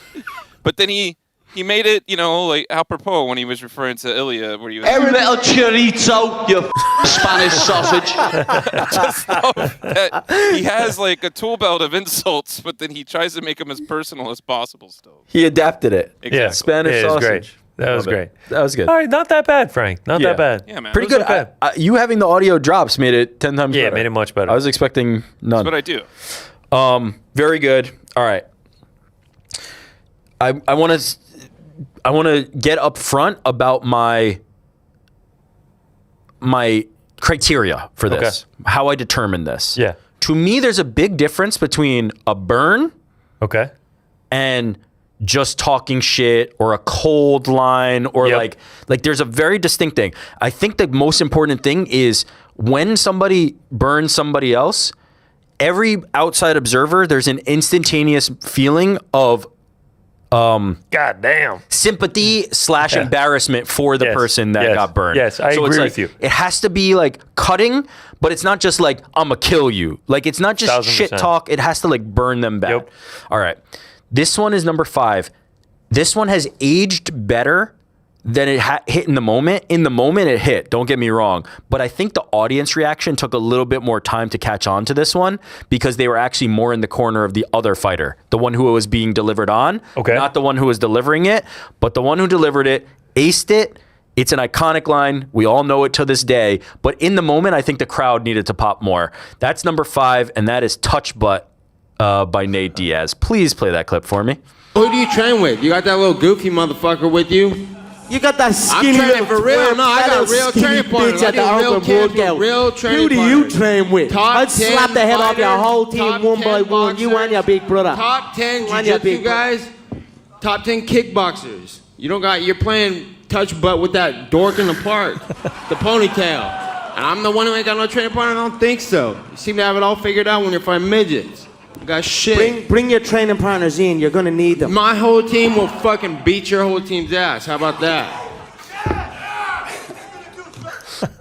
Everybody was more hyped for Conor. Conor was kind of controlling that press conference, but it shifted here when Nate Nate was really like upset that Conor was kind of dismissing him, and he's just like, who the fuck do you train with? Like, what do you have the qualifications? Because Conor right before this is going on this whole rant about like Nate's soft in the belly. I'm gonna hit him in the belly. He doesn't know he's stuck in mud, and he's just doing this whole like analysis of him. And Nate's like, didn't I win the first fight? Who do you even train with? And then right before this, there was the whole thing where Conor McGregor was working with a movement coach named Ido Portal, and that is who Nate was referring to with this guy who's just in the park doing like movement exercises with Conor McGregor, very like short, no sleeves, new age guy with a ponytail, and Nate just capitalized on it, and Touch Butt in the Park became an incredible thing. Shout out to movement coach Ido Portal, who we did not hear from after that. Number 4. An iconic moment. A little bit easy. We saw this earlier when we saw Hamzat and Armin, which is when you just mock somebody by repeating what they said and making it seem stupid, it's such a good like burn. It's such a good burn back. This is probably the pinnacle of that, and that is Conceive, Believe, Achieve. Oh, yeah. All time. By one Michael Bisping. Play the clip, please. Is there a way to be confident without coming off too cocky to some people? Do you even care if some people see you that way? I think people have always been drawn away from confidence for some reason. That people are haters. They want to see you lose. Some people strive to achieve things, and some people strive to hate. You know, if you think something, the likelihood of it happening is very slim.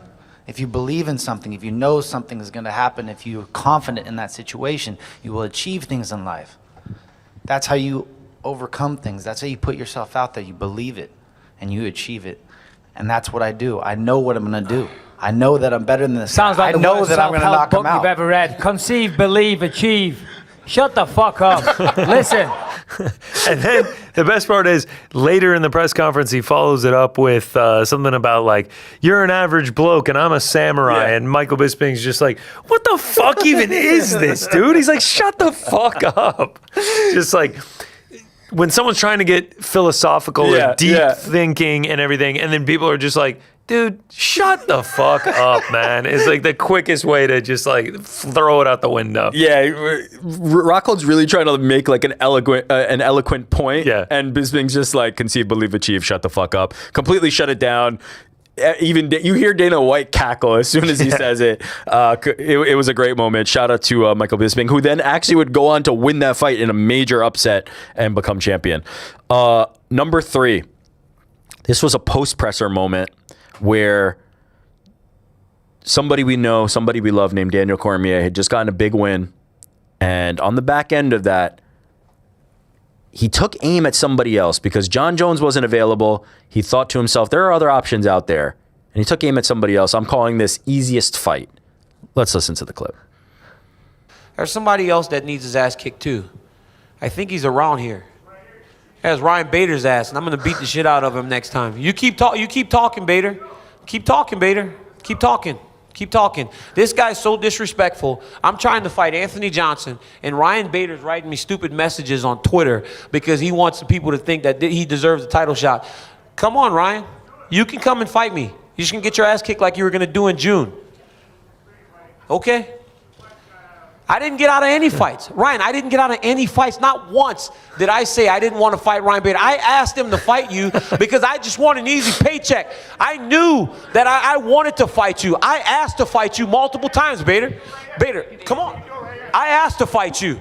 They said, Daniel, what do you want? I said, I want the easiest fight in the division. I want Ryan Bader. I want the easiest fight in the division. I want Ryan Bader. Just give me my paychecks right now, Bader. Get your ass out of here. This is my press conference. Get the fuck out of here.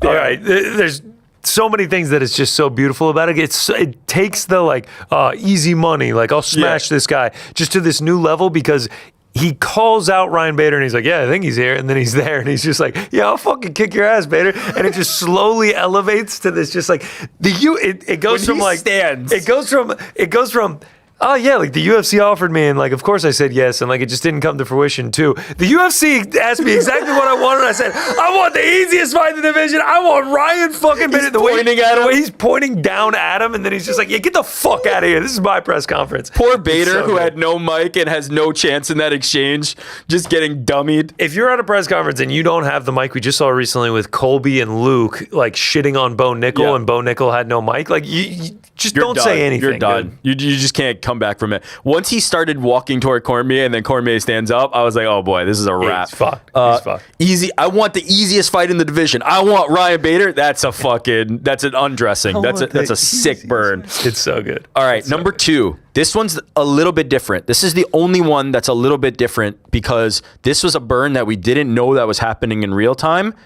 and then we later discover. This is a burn that it was a little bit of a slower burn, right? Because most of these other ones are happening at a press conference in real time. People are reacting. Dana White's cackling at the Michael Bisping thing. This was one that was very intimate that we then got revealed to us.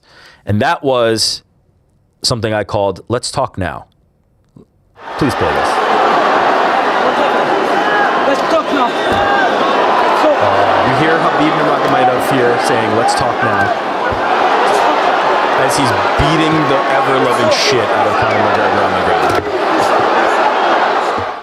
ground. All-timer. That's when when the burn is just for that guy and he doesn't care if anybody else hears it, that's like a next level of a burn. 1000%. Just shitting on him. Because Conor McGregor, in the lead up to the fight with Khabib, had been talking, and Khabib just let him know, when the fight comes, this is exactly what's going to happen. And when Khabib is finally on top of him and just raining down blows, I think this is the round that ends where then Conor says at the end, like, it's just business or something.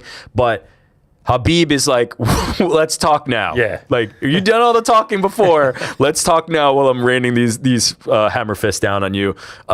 Elite level shit talk from Khabib, elite level burn, just for Conor at the moment, and then we got to experience it later. So good. Number one, it's obvious. Don't get me wrong. This is not some like deep dive that I did. This is not a deep pull. This is the most obvious one of all time, but it is also the best, I think, unequivocally. I don't think there's much contention for that title. And that's one I called Who the Fook. Yeah. It's the quickest and most embarrassing undressing in MMA history. It is so fucking bad. Please enjoy. Conor, take a look around you. You got a lot of champions, a lot of grizzled vets. Who do you think would give you the hardest fight out of anybody on stage? Right here. Right here, the hardest hitting 145 pound, the real hardest hitting 145er, right here. This guy TKOs people. When I knock people out, they don't fucking move. They're not. Who the fuck is that guy? Who the fuck is that? You know damn well who I am. Who the fuck is that? Oh my God. I don't know. When I take that guy's belt, Leprechaun. Oh, good one. When I take that guy's belt, I'm looking around. I don't know what anyone else has for me around here. I might have to jump up and fucking drag Floyd Mayweather out bed and see what the fuck he's at again. Okay. So much to this. So much. The fact that it's so quotable. Who the fuck is that guy? Yeah. The way that he like calmly is holding the microphone and he's just like kind of like wiping his mouth and he does like the robotic, just like, who the fuck is that guy? Okay. Whole crowd pops. And also, he is dressed down. Yeah. Hair is looking fucking great. Suit's looking fucking great. He's got the belt right there, the sunglasses on. And then they show Jeremy Stevens. Tie is all fucked up, hair's fucked up, doesn't look good, and people just clown on him. And then Kovalkiewicz sitting in front, she's fucking dying laughing. And then his rebuttal is just like, oh, you little fucking leprechaun. And he's just like, oh yeah, good one, dude. Haven't heard that one before. And just keeps right on fucking trucking. I took 3 notes as that was playing. Number 1, Conor waiting to respond, right?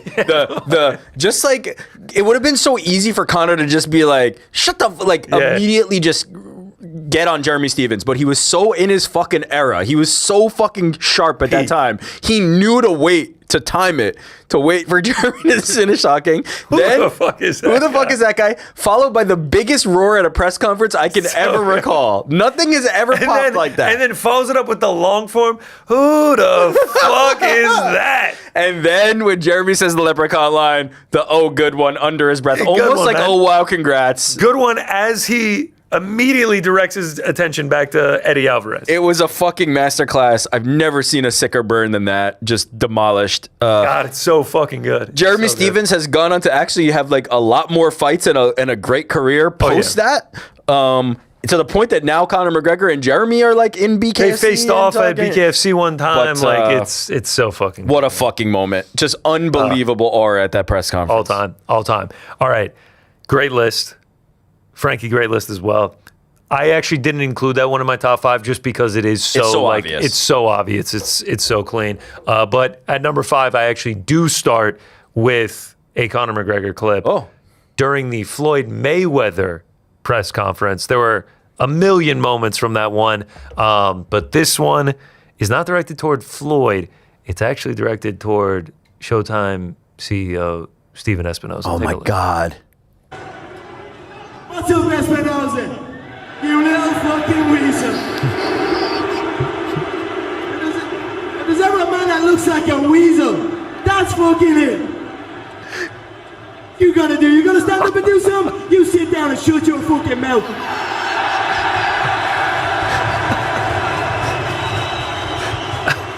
You're telling the leader of a company who is going to be broadcasting your massive, massive fight shut your fucking mouth and sit the fuck down. Like, you talk about an undressing. You see Espinoza, who is probably surrounded on a day-to-day basis by many people who listen to what he says, who take orders from him. He is probably not typically in a situation where he's having to listen to what people say. But then when Conor McGregor, who at this time is the double champ in the UFC, you see him like readjust, like he's gonna stand up, and then he's just like, you see McGregor see it too, and he's just like, what the fuck are you gonna do? He's like, sit the fuck down and shut the fuck up. He's like, shut your fucking mouth. Like, it is like, you're talking about a burn.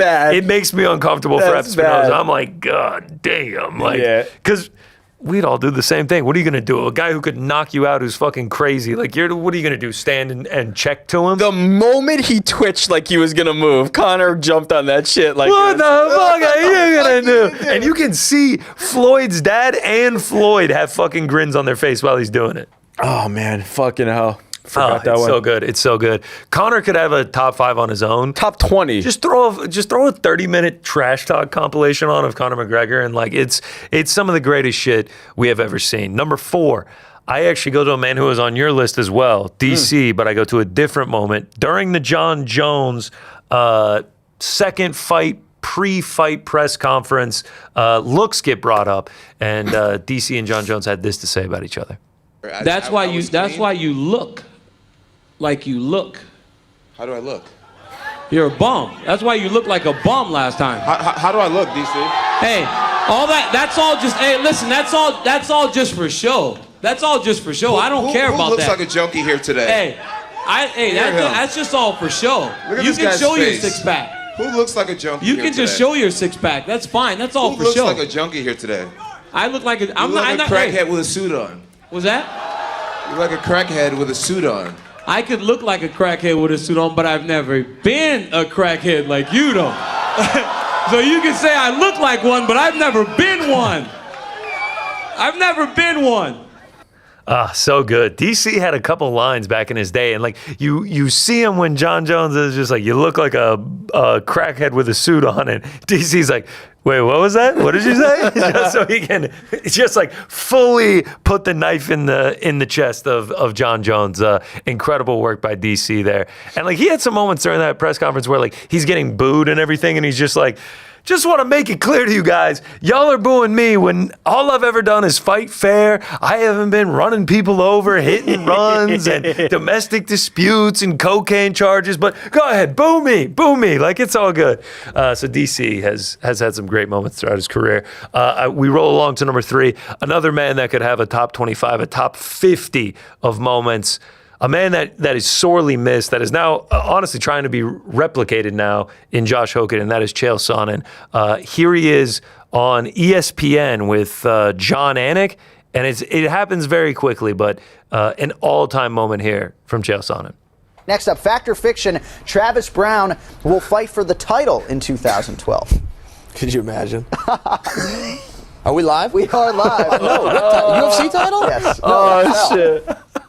To have the wherewithal, he knows they're alive. There's a whole procedure to get back from commercial break. Him to have the wherewithal to sit back and be like, could you fucking imagine? And he's like, oh shit, are we live?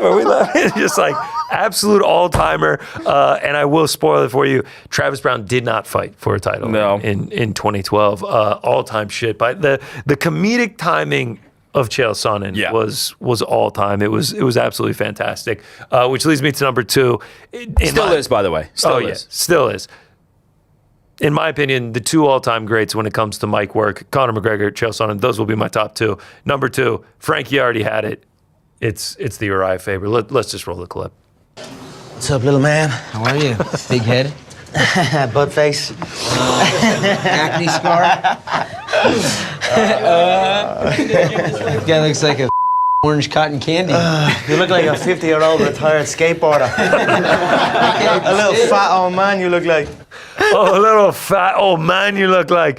It's just so good because he walks in and he's just like, sup, little guy? And like, now they're off on this little tango. Uriah's like, oh, big head. And like, he's just like, butt face. And then he's like, you have acne scars. And then it's just like, The alley-oop has already been thrown. Acne scars doesn't mean shit. And then he just dunks on his ass. He's just like, you look like a 50-year-old retired skateboard, you fat little old man. And it's just like, it's over from there. It's over from there. Connor and Chael both have a 50 deep list. Like, It's 100 so maybe. fucking good. It's unbelievable. You can literally sit there and watch like 20, 30-minute compilations of it. Unbelievable. It's so fucking good. Number one, Chael Sonnen. You know it, I know it. We all know it. It is Chael Sonnen talking about the Nogueira brothers. Oh, yeah. I was in Las Vegas when the Ariel. Nogueira brothers first touched down in America. There was a bus this is a true story. There was a bus that pulled up to a red light, and Little Nog tried to feed it a carrot while Big Nog was petting it. He thought it was a horse. This really happened. You believe that happened? Not really. He tried to feed a bus a carrot, and now you're telling me that country has computers? I didn't know that. I did not know that. Do you remember when I said he fed the bus a carrot? I do. Were you even listening? Is this thing on? Is this on? And then the other one was petting the bus, saying, "Whoa, big fella." He thought it was a horse. And now you're telling me they have computers in Brazil? That's crazy to me. What was your question? Master. on Master. Everything about that video is so good. I've never asked Ariel this. Why is it in black and white? Yeah, they just had a series that they were doing in black and white at that time like that. The fact that it's in black and white and Chael is just completely bullshitting through this thing. Yeah. And then like Ariel's face where like he has this grin of just like, this fucking guy, I can't believe he's doing this. And then Chael forces him. He's like, you believe me, right? And he's like, not really, dude. And just like Chael against Brazil back in the day with like Anderson Silva and everything like that. Like it was just so fucking good. And then to come up with that, like it wasn't like that and his story of like growing up in Westland, Oregon. So good. That one just isn't a direct burn at anyone. This one just shitting on the Nogueira brothers it's just so fucking good. It's so good. Like Chael's comedic timing, his creativity to go after people. And like if you go back and you watch Chael's post-fight interviews like with Joe Rogan, it's so good how calm he is. Also, Joe Rogan's first question was always irrelevant. It didn't matter what he said. Chael was going on his own, and his ability to, when he was done talking, he was straight walking out of the arena. That's it. You see it now with Josh Hokett. It doesn't matter what Joe Rogan's going to ask him. Josh Hokett's going to say what he has to say and then leave the arena. The only thing I wish Josh Hokett would do more of is like Chael would call people out. He had a plan of what he was going to say. It wasn't always the rhyming shit.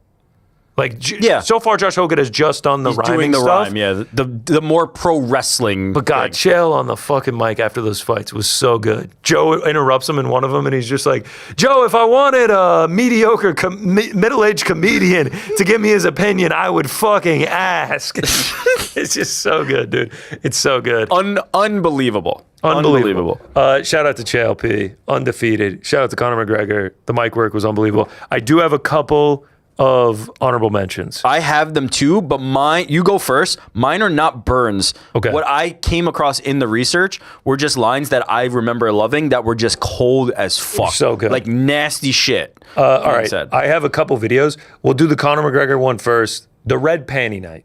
We get just the line from it, but the entire rant is insane. Let's play it. That wasn't the question, but ask yourself truthfully, if Dana rang you and said, you don't have to fight Cerrone, you can fight McGregor, even though Cerrone was still fit, would you take it? You're damn right you take it. Of course, man. Easy Because money. I Of change course your you bum get life. easy money, man. I can make you Look rich. at you, man. I change your bum life. You fight me, it's a Of celebration. course you can. I would beat you. When you sign to fight me, it's a celebration. You ring back home, you ring your wife. Baby, we done it. We're rich, baby. Conor McGregor made us rich. Break out the red panties. We're rich, baby. So don't say you would not take that fight, because you would take that fight like everyone else up here would take the fight against me if it was offered, regardless of belts or any of that shit. I'm the money fight in the male shit at all weight divisions, so fuck everybody else up here. Just like the red panty night is what people take away from it, but like I'd change your bum life. You'd go back to your hotel room, you'd ring home, you'd call your wife and say, baby, we did it. Conor McGregor made us rich. And then the way he finishes it off, just with every single person up here, it doesn't matter, belts, weight divisions, anything, would take the fight against me. Fuck all of you. Like, I am the money fight in this organization. Unbelievable. Just like full dress down. It's just like, it wasn't even a question for Conor McGregor.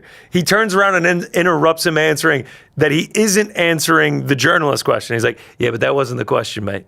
And just when you have Dana like laughing like a schoolgirl like that, like, you know it's good. In that era, we've played multiple clips now from that time frame. There was 0 misses.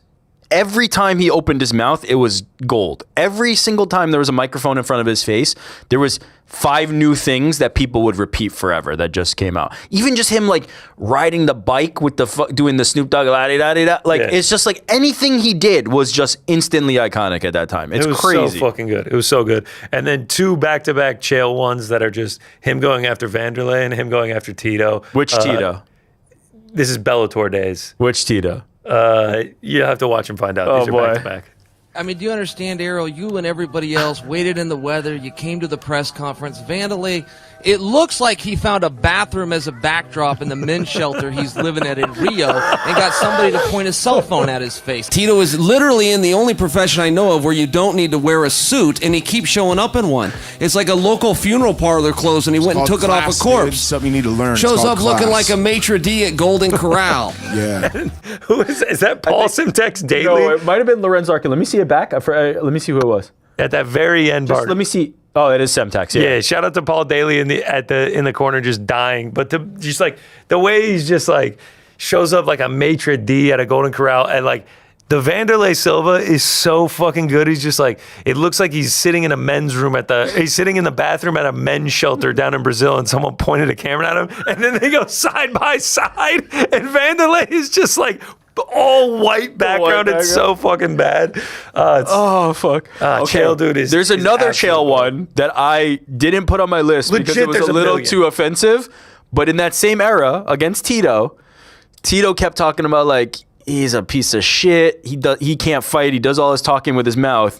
And then Chael goes, the only one who I know who's made money off their mouth is your ex-wife, talking about Jenna Jameson. And then Tito's just like, you're a fucking piece of shit. That's how you know you won, if they're calling you a piece of shit. When he got angry. There was another one he had with Anderson Silva where it's just like, this fucking guy comes into the octagon and bows like that. They don't fucking bow in Brazil. You bow in Brazil, they take the wallet out of your back pocket.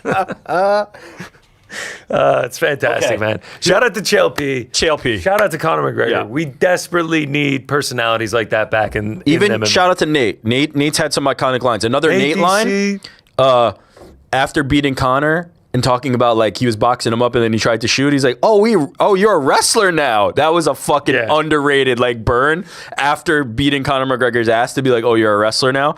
These were the 2 ones that like I could not get out of my head. Because they were just so cold, but they didn't quite fit the burn, right? Okay. Conor, Daniel Cormier and John Jones had so many fucking like heated moments, right? We have obviously we have the "Are you there, pussy?" Like when they were on the press, the junket together. We have the ones that you played from the press conference.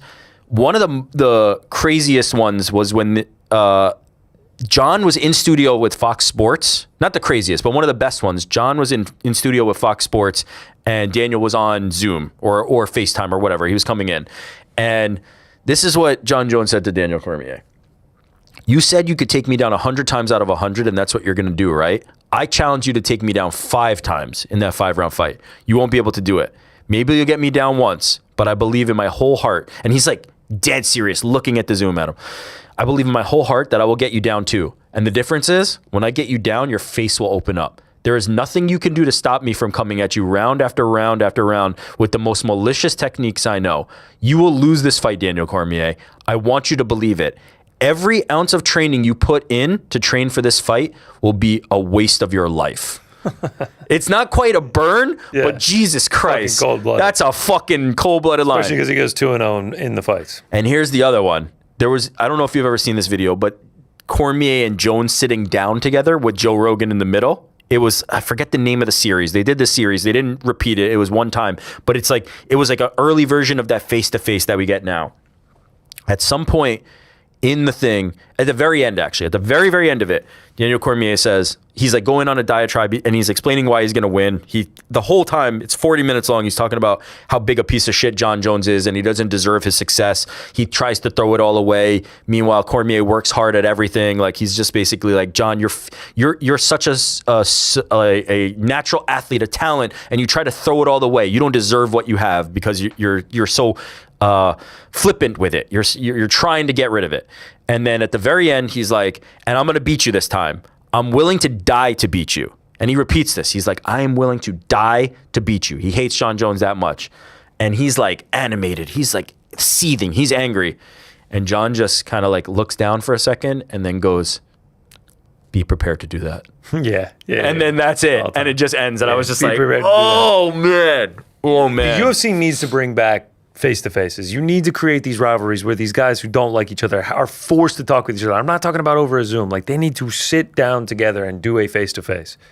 Like, they're so good. They debuted this, like, The Walk, where it was, like, the behind-the-scenes Topuria and Charles Oliveira, and, like, the Topuria line where he's, like, standing and he's like, it will be quick, as he's about to walk out there. Like, just the more behind-the-scenes, the more interactions we can Here's force a legit these fighters to question. have. Do we have guys like that will shine in those moments anymore? I don't know. We gotta see to find out. I don't think we have the personalities anymore. I just don't. Let's put Conor and Chael to the side, right? That's gold standard. Yeah. They'll be 1 and 2 forever. There will never be people on that level. But like even like a DC and John, I don't think we have people that can like get to that anymore or reach that level. Like, I picked a DC on the Bader thing. You picked a DC. I just went over some John clips that really gave me goosebumps. Connor, DC, Chael, Connor, Chael. Yeah, and then my honorable mentions are like the CNBC interview with McGregor and Diaz, and she's like, we're going to need you guys to count to 10. And Connor's like, Nate can only count to 5. And then, like, you can tell Nate's getting frustrated, and Connor's just like, say it like it is, Nate. Like, it's just so fucking good. Like, you can just tell how angry Nate is getting, but, like, he can't pop off because he's on this giant network and he's doing this thing to build up the fight and everything. But then he does. He storms off. He's like, what is this, the fucking Money Channel? And then he's gone. And then he leaves. Take 5, Nate. Go ahead and give me a coffee. And he's just like absolutely loving it. Like, that's an all time. Honestly, even when Conor wasn't even at his best, the 264 when Dustin is just talking and then he's just like, your wife is your husband. It's so fucking dumb. And Dustin's just like, he's just like, man, your trash talk used to be better than that. Yeah. And then like they ask him, why are you so angry at Dustin this time? And like you're being so friendly last time, and Dustin's just like, because he got knocked the fuck out. And this was at the point where he was pushing the McGregor fast, and he's just like, yeah, man, people talking about McGregor fast. It's not that. It's McGregor sleep. Yeah. Like, he puts the mic down. Like, Dustin had a couple good ones. Dustin had some lines in the second and third Conor. Dustin had some lines on the MMA Hour and the Ariel Helwani show. Sure did. Who the fuck is we? Who the fuck is we? Muscle Milk Mike just coining that. Who the fuck is we? It's really just all pointed at Michael Chandler. Poor guy. Brian Battle. I know you didn't think the Butcher was going to lose to a French dude all time. That's a burn on all of France. All of France. Yeah. Also, like, you go back and watch that one, the fans were letting them fucking have it. Yeah, it was great. I'm seeing in the chat a couple people bringing up Touch Butt. Rick had that on his list. Touch Butt is elite. Yeah. Jolie's wife. Jolie's wife. I don't know that we have personalities like this, but maybe that's because I haven't seen, like, we haven't been exposed to them. You know, like, what would what if they sat down Hamzat and Sean Strickland? He's so fucking good. Someone pointed out the last one I saw face to face was Topuria versus Holloway before UFC 308, and like, I don't even remember it. Was there anything? That was the Who's Joe. Oh, that's the Who's Joe. Yeah. So like, even if they're not talking, that's Zoom though, right? Yeah, but like, even if we got that, let's do Hamzat and Sean Strickland on a Zoom. But I feel like, I don't know. I just feel like that will devolve. I feel like Sean Strickland will just be like, Chechen whore, and then Hamzat will just be like, fuck this, I'm out of here. I don't know. Oh, people are saying, man, DDP. We lost DDP, like the DDP's one had some cold lines. He's made several people cry. Some of them are like, borderline a little bit inappropriate? Like, you know what your dad did to you? Yeah. Dad? that was not borderline. That was very inappropriate. DDP's had some fucking great lines. Great shout there. Aragio. Yeah, there's been some fantastic ones. Anderson inviting Chael for a barbecue as a callback was great. Okay, but Chael, the barbecue line. Yeah. Slap I your ain't wife on the ass. surprised, motherfucker. That's another good one. That's, I feel like we're wrestling now is the better burn of that series. You're a wrestler now. Where you at? Nah, that's not a burn. What's the burn? Didn't he say that George is scared to fight? Yeah, but we gotta go higher quality on the burn aspect. Piotr Jan calling Sugar Sean a hooker in the corner. I don't think I remember that one. See, this is what I'm saying. We're at the point where like jacuzzi is a burn, where Merab just goes jacuzzi. Like, is he drunk yelling at DDP in the ring? Nah, that wasn't great. That wasn't a good burn. That was not great. Your no brother of mine was a good line though by DDP. Oh, DDP, that was a great one. Yeah. I may be African, brother, but you're no brother of mine. That was good. Whatever it was, that was fantastic. Don't be scared, homie. Nah, these are not burns. Now we're getting away from burns just to like iconic MMA lines. Yep. Burns. Gilbert. I thought Frank was going to go number 1 Gilbert. Yeah, me too. Would have been a pretty sick burn. GSP, I'm not impressed with your performance. That's a good one. That's a classic. That's an iconic. You know who used to have some great ones back in the day? Matt Serra used to really cook people. Oh, fuck. Matt Serra. Who was that guy? Who was that coach he cooked on The Ultimate Fighter? There was a good one. Lyman. Hold on. Let me see if I can find this. The chat's claiming there was a massive wind outside and the Empire State Building moved. It was an earthquake. Oh, an earthquake. Yeah. What? We will rebuild. Yeah. Well, no, there wasn't actually an earthquake, right? Nah. All right, what are we looking for right now? There was a clip of Matt Serra on The Ultimate Fighter dressing down a guy named Mark Lyman, and it was an all-timer. Just find it. At the end of the day, Matt Serra was great. There's been so much good trash talking, so many good burns across MMA. We need more of that. We need that vitriol. We need that hatred in these fighters' hearts back. John, as I said, there will never be another Conor and Habib, and there will not be another John and DC. I don't think people can rise to that level. And there will never be another Conor and Chael, period. In terms of trash talk, yeah. No, we need. You never know. Ilya is a good trash talker, but it's more in like a cold. He's in the Conor vein, but it's just not quite. It's just like cold-hearted. Yeah. Also, English is his second or third language, whatever it may be. His ex-wife on the show doing the line about like, oh yeah, if somebody's going to die, it's not going to be my man. Like that was a pretty great line. Frank, we got any voicemails?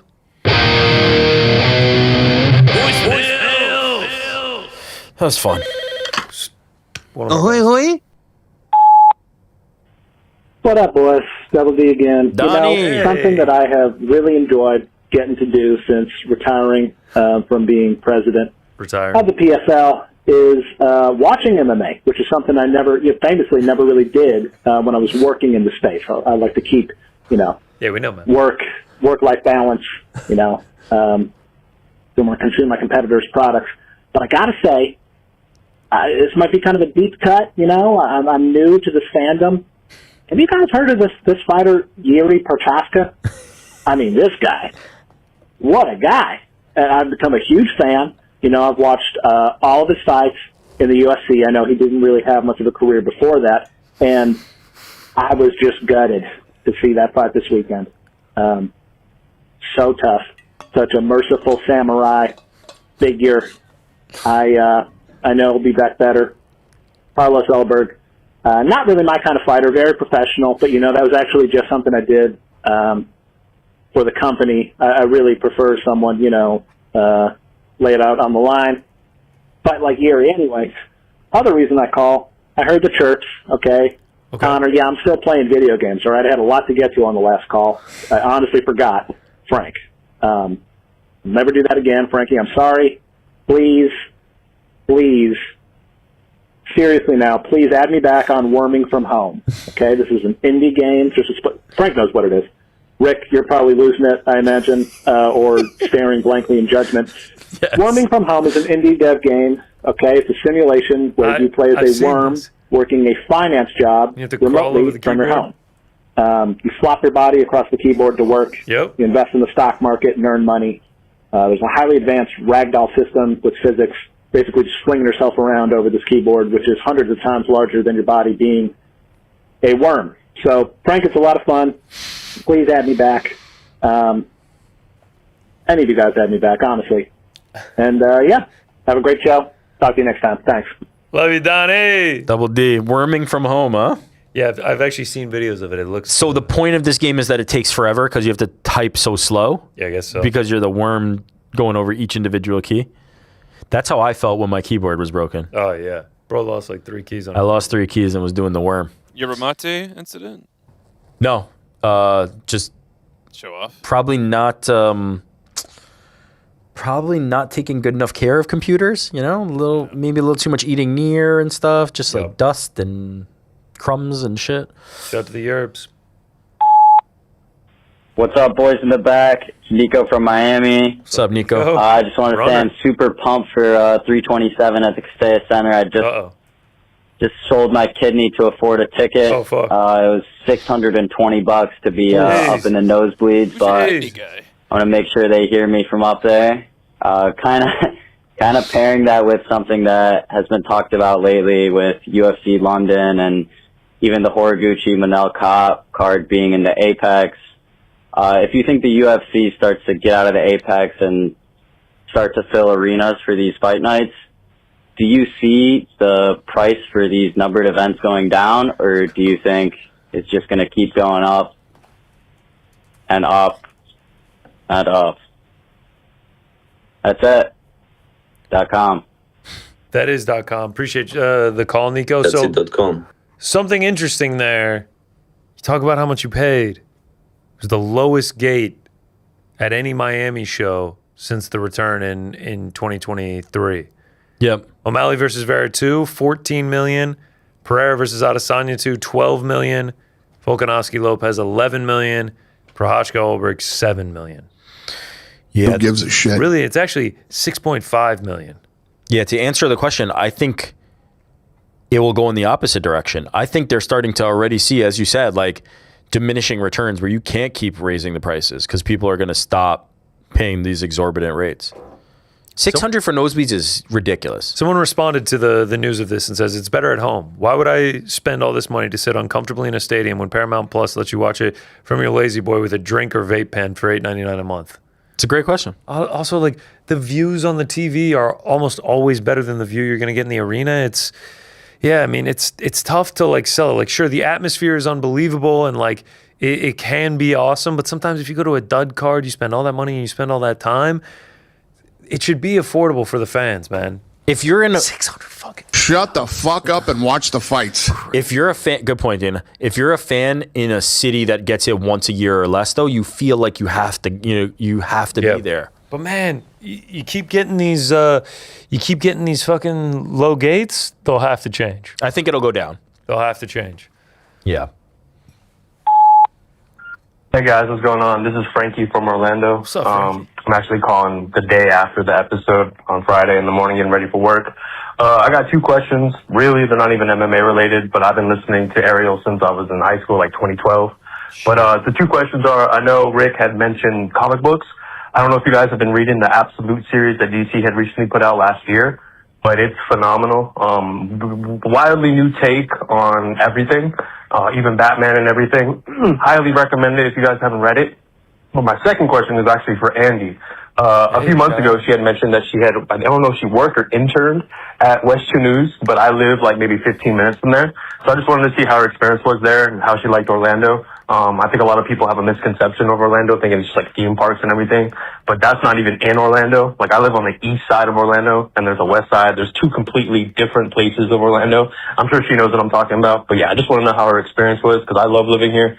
I'm a big Magic fan. I used to be a ball boy there, so yeah, just want to know how her experience was, and if you guys read any in the comics. Big fan, love the show, love the edition. Also, shout out Frank. You know, us Frankies got to stick together, so thanks, guys.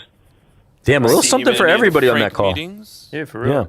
Yeah. Let's let Andy go first, and then we can talk comic books. Sure, I actually love being at Wesh, and he's right. Orlando is not just theme parks. Like, there's so much stuff to do. I loved going out in the weekdays, especially. Why I did thought it Andy was super sound like fun. she was on a talk boy all of a sudden? I don't know, Frankie.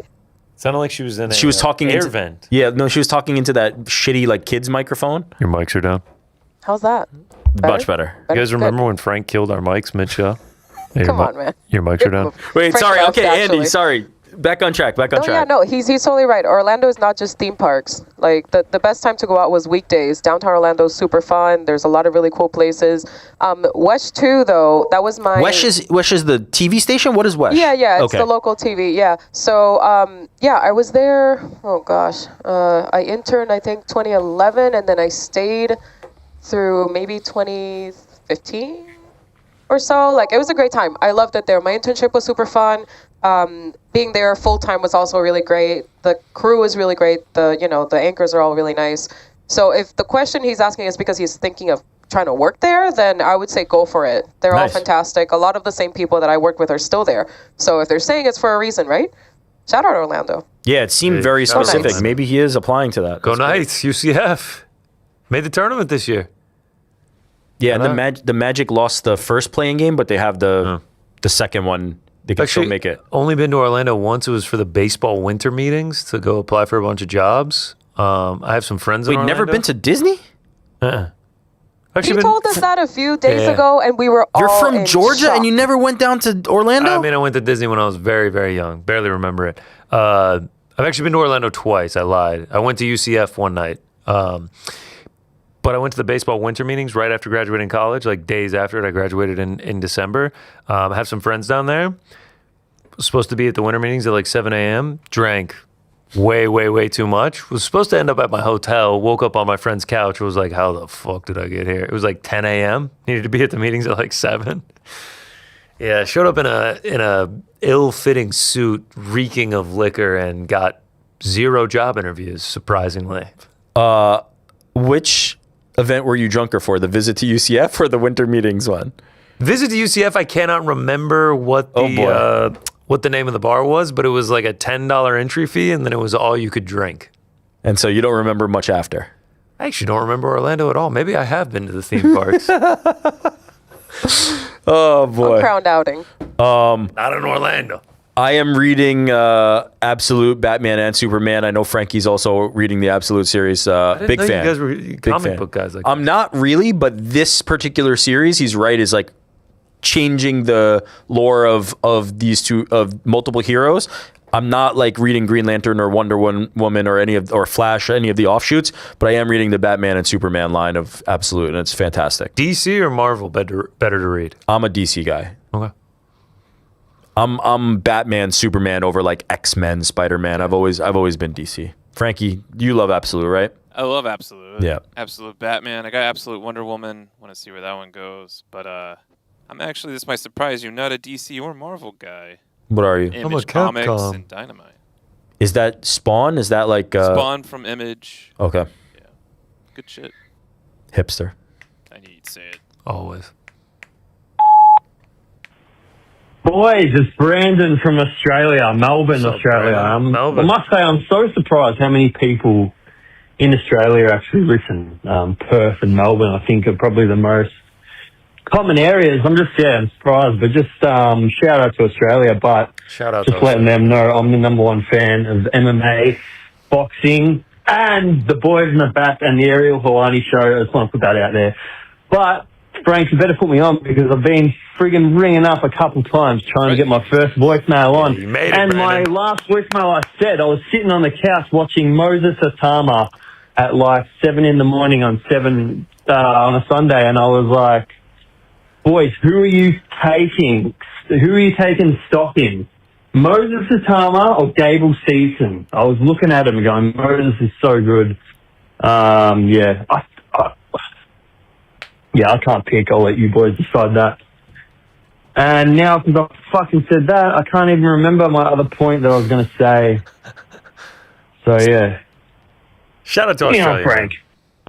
Seems very angry at Shout out to Australia. Shout out to Brandon. We appreciate the call.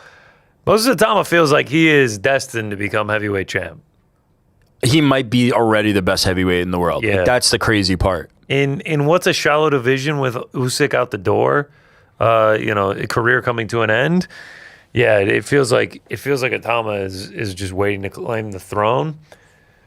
But there's people that feel the same about Gable. I think let's check the ages. Gable's 25. Moses is what, 21? Atama could be like a long. Yeah, Moses is 21, and he's not going to be 22 till December. We need him in studio to bring that Nike swag, bro. I love I need that team Atama tracksuit. I think Moses Atama is the surer bet, right? He's already practically a finished product. He's not a finished product, and he will continue to get better. But his skill set right now, I'd pick him up against nearly everybody except maybe Usyk. And even then, you might pick him just based on the speed and the power. Gable Stevenson has a ways to go. MMA is just the difference between Moses Atama and Gable Stevenson. The big difference is Gable Stevenson's been training wrestling his whole life, and now he's transitioning to MMA. It's similar, but it's different. Moses Atama has been boxing. Moses Atama has been boxing his entire life, and he's going to be boxing, and that's all he's going to be doing. And he is fucking good at that one thing. There's nothing for him to learn that's going to be fundamental. Everything he's learning now is polishing tools that he's been sharpening for years and years and years and years. Gable Stevenson is learning lots of new things. The striking element, this is all brand new to him. So Atama feels like the surer bet. Gable Stevenson, I think, has more star potential because I think the UFC is a platform that allows people to kind of become a little bit bigger than the boxing space does. But it will require some hard days, some sacrifices, and some things that I think Moses Atama has already put in a lot of that work. And so I'm betting on both. I think both are future champions. I think Moses Atama is like nearly assuredly going to be undisputed at some point. And I think Gable Stevenson can probably get UFC gold. But I'm most sure about Moses. Atama has the chance to be a massive, massive star. Yeah. They're both amazing. Yeah. So, boys, this is Carlos from South Texas. What's up, Carlos? I'm calling because last week somebody, I don't remember who it was, somebody was hating on the Gucci drop. And was asking when it would even be applicable in real life, and I ran into a situation where it was. So I had a truck with some issues that I was wanting to trade in while it still had value before it took a crap on me. So I go to the dealership, they appraise it, blah, blah, blah. There's some popping in the front end, there's some electrical issues, bunch of good stuff, right? Anyways, my car wasn't ready, so they gave me a loaner for a couple days until mine was done. And they called me 2 days later that my car was ready. I go pick it up, drop off the loaner, and the guy looks at me and he's like, "Hey man, that truck you traded in, found all these issues, blah, blah, blah." I just looked at him, and the first thing that popped up in my mind was, "It's a business." Anyway, I just thought that was hilarious, and he didn't know what the hell I was talking about. I didn't even take the time to explain to him. I said, "No, never mind. Yeah, anyway, don't ever hate on the Gucci drop again. I hope you boys enjoyed the muck. Catch you later, fellas." Loved the muck. We got an real life. We'll actively continue to hate on the Horiguchi drop because you left out the most important part when he starts Fight is a fight. Fight is a fight. A business. Fight is a fight, you know? Business. And you also didn't. What the hell? Maybe he did. Maybe this guy at the dealership was like, "What the fuck is happening right now?" What was the last part there, Frankie? What the hell is this? What the fuck is that? No, don't do. Please delete the shitty Francis one. Only the good Francis. Good. How are you?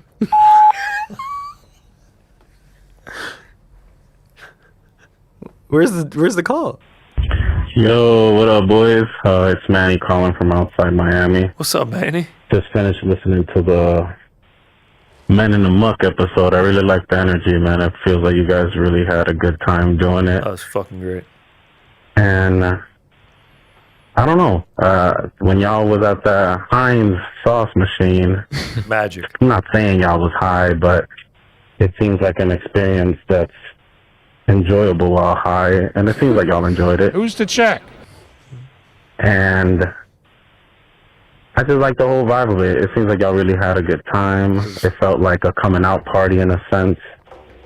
Because, like, y'all are big time, man. They put out the red carpets. They did everything for y'all.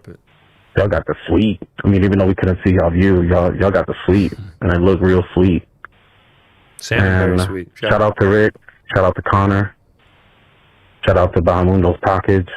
Rick says it's long, so bless the man. To what? And shout out to Andy. I think she really kept y'all going this episode.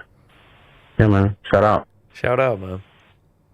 Shout out to Frank. Shout out to everyone back there. Yeah, it was a fantastic Seattle was time. great. I had so much fun. A trip that I will look back on fondly. We were not high during the ketchup machine. No. We were high during bingo. We're consenting adults. It's legal in Washington State. Who's to check? Yeah, it was a great time. Consenting adults? Yeah. I consented to get high, Frank. Understood. Yeah. Someone put burning leaves in front of me, and I consented to it. Was it like a burning bush? No. It was a PRJ. Were you drinking the water like Ronda Rousey, cap on, just fucking slamming it into your face? Exactly. No, I was trying to hit all the fucking bingo buttons, and I bought too many cards, and I couldn't keep up. Yeah. But yeah. Shout out, man. Bingo wasn't as exciting as I thought. Bingo was kind of ass, but Seattle was fucking amazing. The muck in Seattle. How many did you have? He had 3. Oh, that's a lot. Yeah, and there's like 6 cards on each one. Yeah, we had 6 boxes on each one. Yeah, I thought it was going to kind of just be like simple, like B2. And then it was like, you're judging the clientele they usually have. But they're locked in, man. That's all they No, they are locked in. No, I saw a lady with 4. Yeah. Casey did an incredible edit on that too. Yeah, it was great. Like kind of like psychedelic, like Yes, a lot of people were saying they called after the Men in the Muck episode. If you haven't seen it, we did a vlog behind the scenes that's available right now on the YouTube channel. So go check that out. Casey absolutely crushed that edit. Casey was 40 great. minutes. You'll see the whole trip. We went to the Space Needle, Pike Place Market, all the places we You got ate some at. dicks. Got some dicks. It's all like adults. it was a. I also consented to the dicks in my mouth, Frank. Don't forget about that. Yeah, it was a great time. All the places we ate. It was kind of like a Fight Feast vlog. TST's involved. Mariners game. Shit, I forgot about the, TST. We got the fucking home run on film that took the lead. I bet a bunch of money on the Mariners. Good times, man. It was great. Good times. I don't know where it's going to be next, but if it's as good as Seattle, it will be a great trip because Des Moines was not bad. No. G'day, boys. Jesse calling from North Queensland, What's up, Australia. Jesse? Out of a little city by the name of Townsville. I've been following MMA since 2006, with this year marking my 20th anniversary. Congrats, brother. I've been at a couple of live events over the years. I was at their Modern Era return to Japan in 2014, and I made the trip to UFC's first ever show in Russia in 2018. Both cards headlined by the Aussie legend Mark Hunt. Legend. I'm sure he appreciates your shout out. Now, since I've had kids, it's become more difficult to make these trips overseas, and I've loved living vicariously through you boys as you hit up events like in Seattle and BKFC, Fight Circus. Shout out. I don't know if you know, but BKFC just announced their first show in Australia early this year. And right away I started looking at what flights to Sydney and Perth are going to cost me. And then I noticed it was in Queensland, so I figured, trip to Brisbane, that's not too bad. Then my eyes slowly moved across to the venue and town listed. And that's when I noticed, these cunts are coming to Townsville, my hometown. Immediately I panicked and messaged the boys, everyone I've ever watched a fight with. We were on those tickets like flies on shit. Let's go. And you better believe we forked out some cash for the best one. Tell you what, boys, I cannot fucking wait to see these blokes turn each other's faces into beetroot sandwiches. You bloody beauty. Love your work, boys. Cheers. Have a good one. Brother, appreciate you. Appreciate you listening. Congrats on the 20 years in MMA. Congrats on the child as well, becoming a parent. That's this weekend. 2 days. At the Townsville Convention Center in Townsville, Australia, you got Hayes Heppy versus Krzysztof Wisniewski. Yeah, as the main event. Oh, and it's prime time in Australia. It kicks off 5 o'clock here.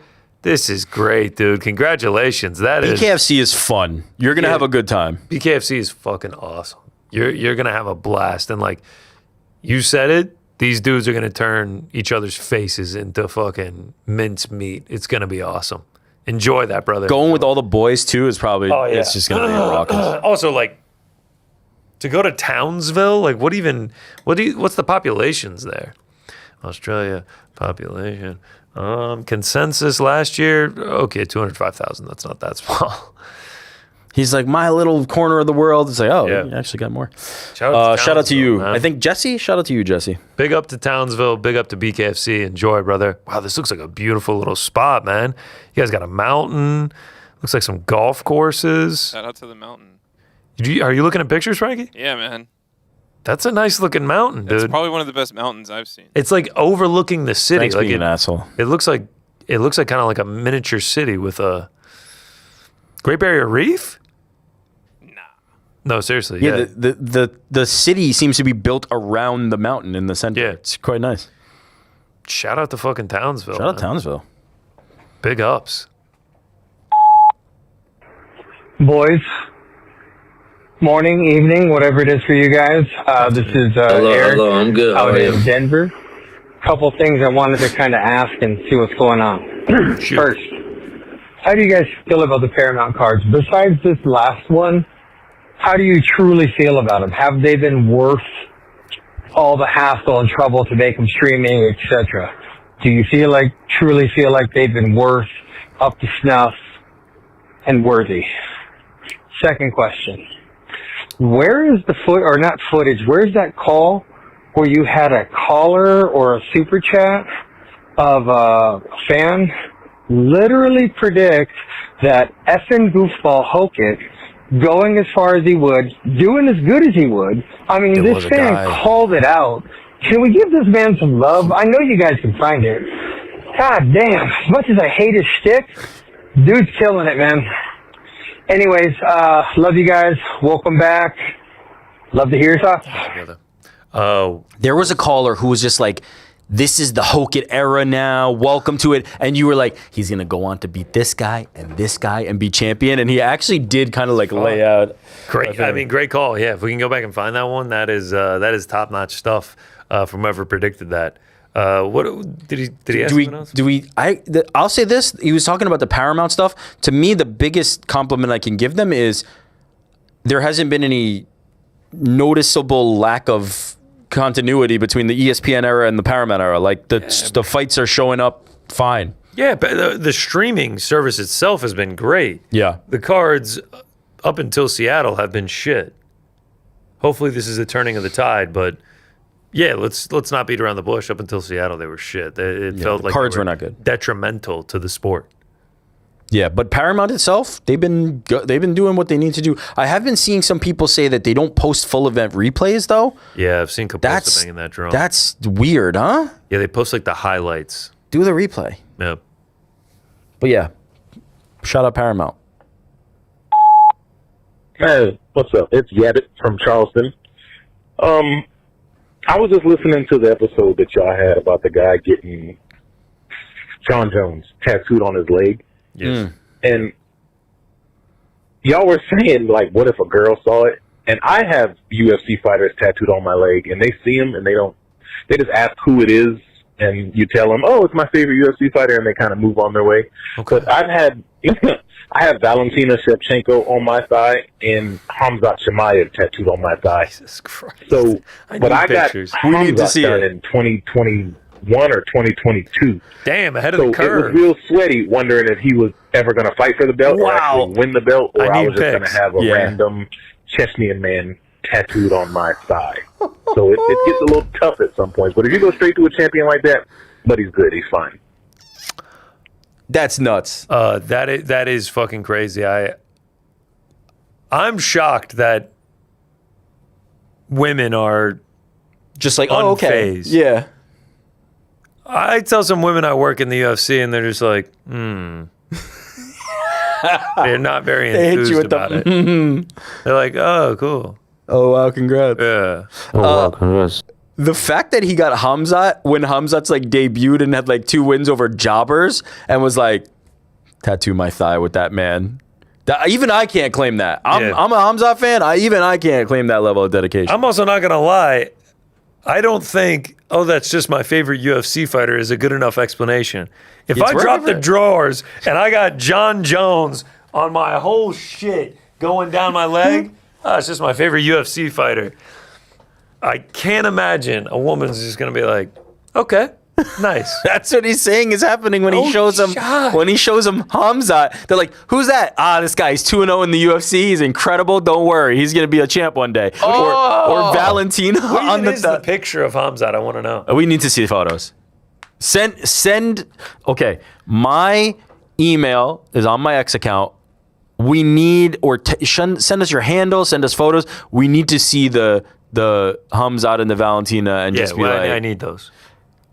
And don't be shocked. Can we have if I also shit on that? If you have a girlfriend, can she call in and describe what she it was like the first first felt time when she saw the tattoos? I'm just wondering if the girls also have tattoos of like people's faces on their bodies, right? Because like But what would the equivalent be? Would it be like fucking Kim Kardashian? Like who is tattooed on a woman's thigh that is the equivalent of having Hamzat on your thigh? I just don't know. I mean, I love tattoos. I have tattoos, but like faces, like people's faces that are not characters or names, I would never do. So I don't know. Brother has a John Jones mural Right. on his leg. I would just want the story. Like, I probably would be like, why would you do that? But that's because I wouldn't do it. You know, I don't know. What is the female equivalent of this? What would a woman have to have tattooed on her? Is it like fucking Sydney Sweeney? Who is No, the because he has Valentina Shevchenko. So it would be like having a guy tattooed on her as well. Yeah, that's true too. She got Jacob Elordi on there. Shout out to that guy. Send us another voicemail if you got the girlfriend or a girl who's willing to give testimony. I'd love to hear it, but also send us some photos. Weirded out? I don't know. I have to. That's one of those things that I honestly have no idea how I'd react until I'm literally in the situation. Yeah. A girl just on her thigh is, I don't even know who. A full mural to Chris Hemsworth. Yeah. Back to I'd back. kind of be like, oh, One big has Thor 4 fan, and huh? One normally. I don't know. But shout out. Yo, boys in the back. X-Men Award. It's Jimmer.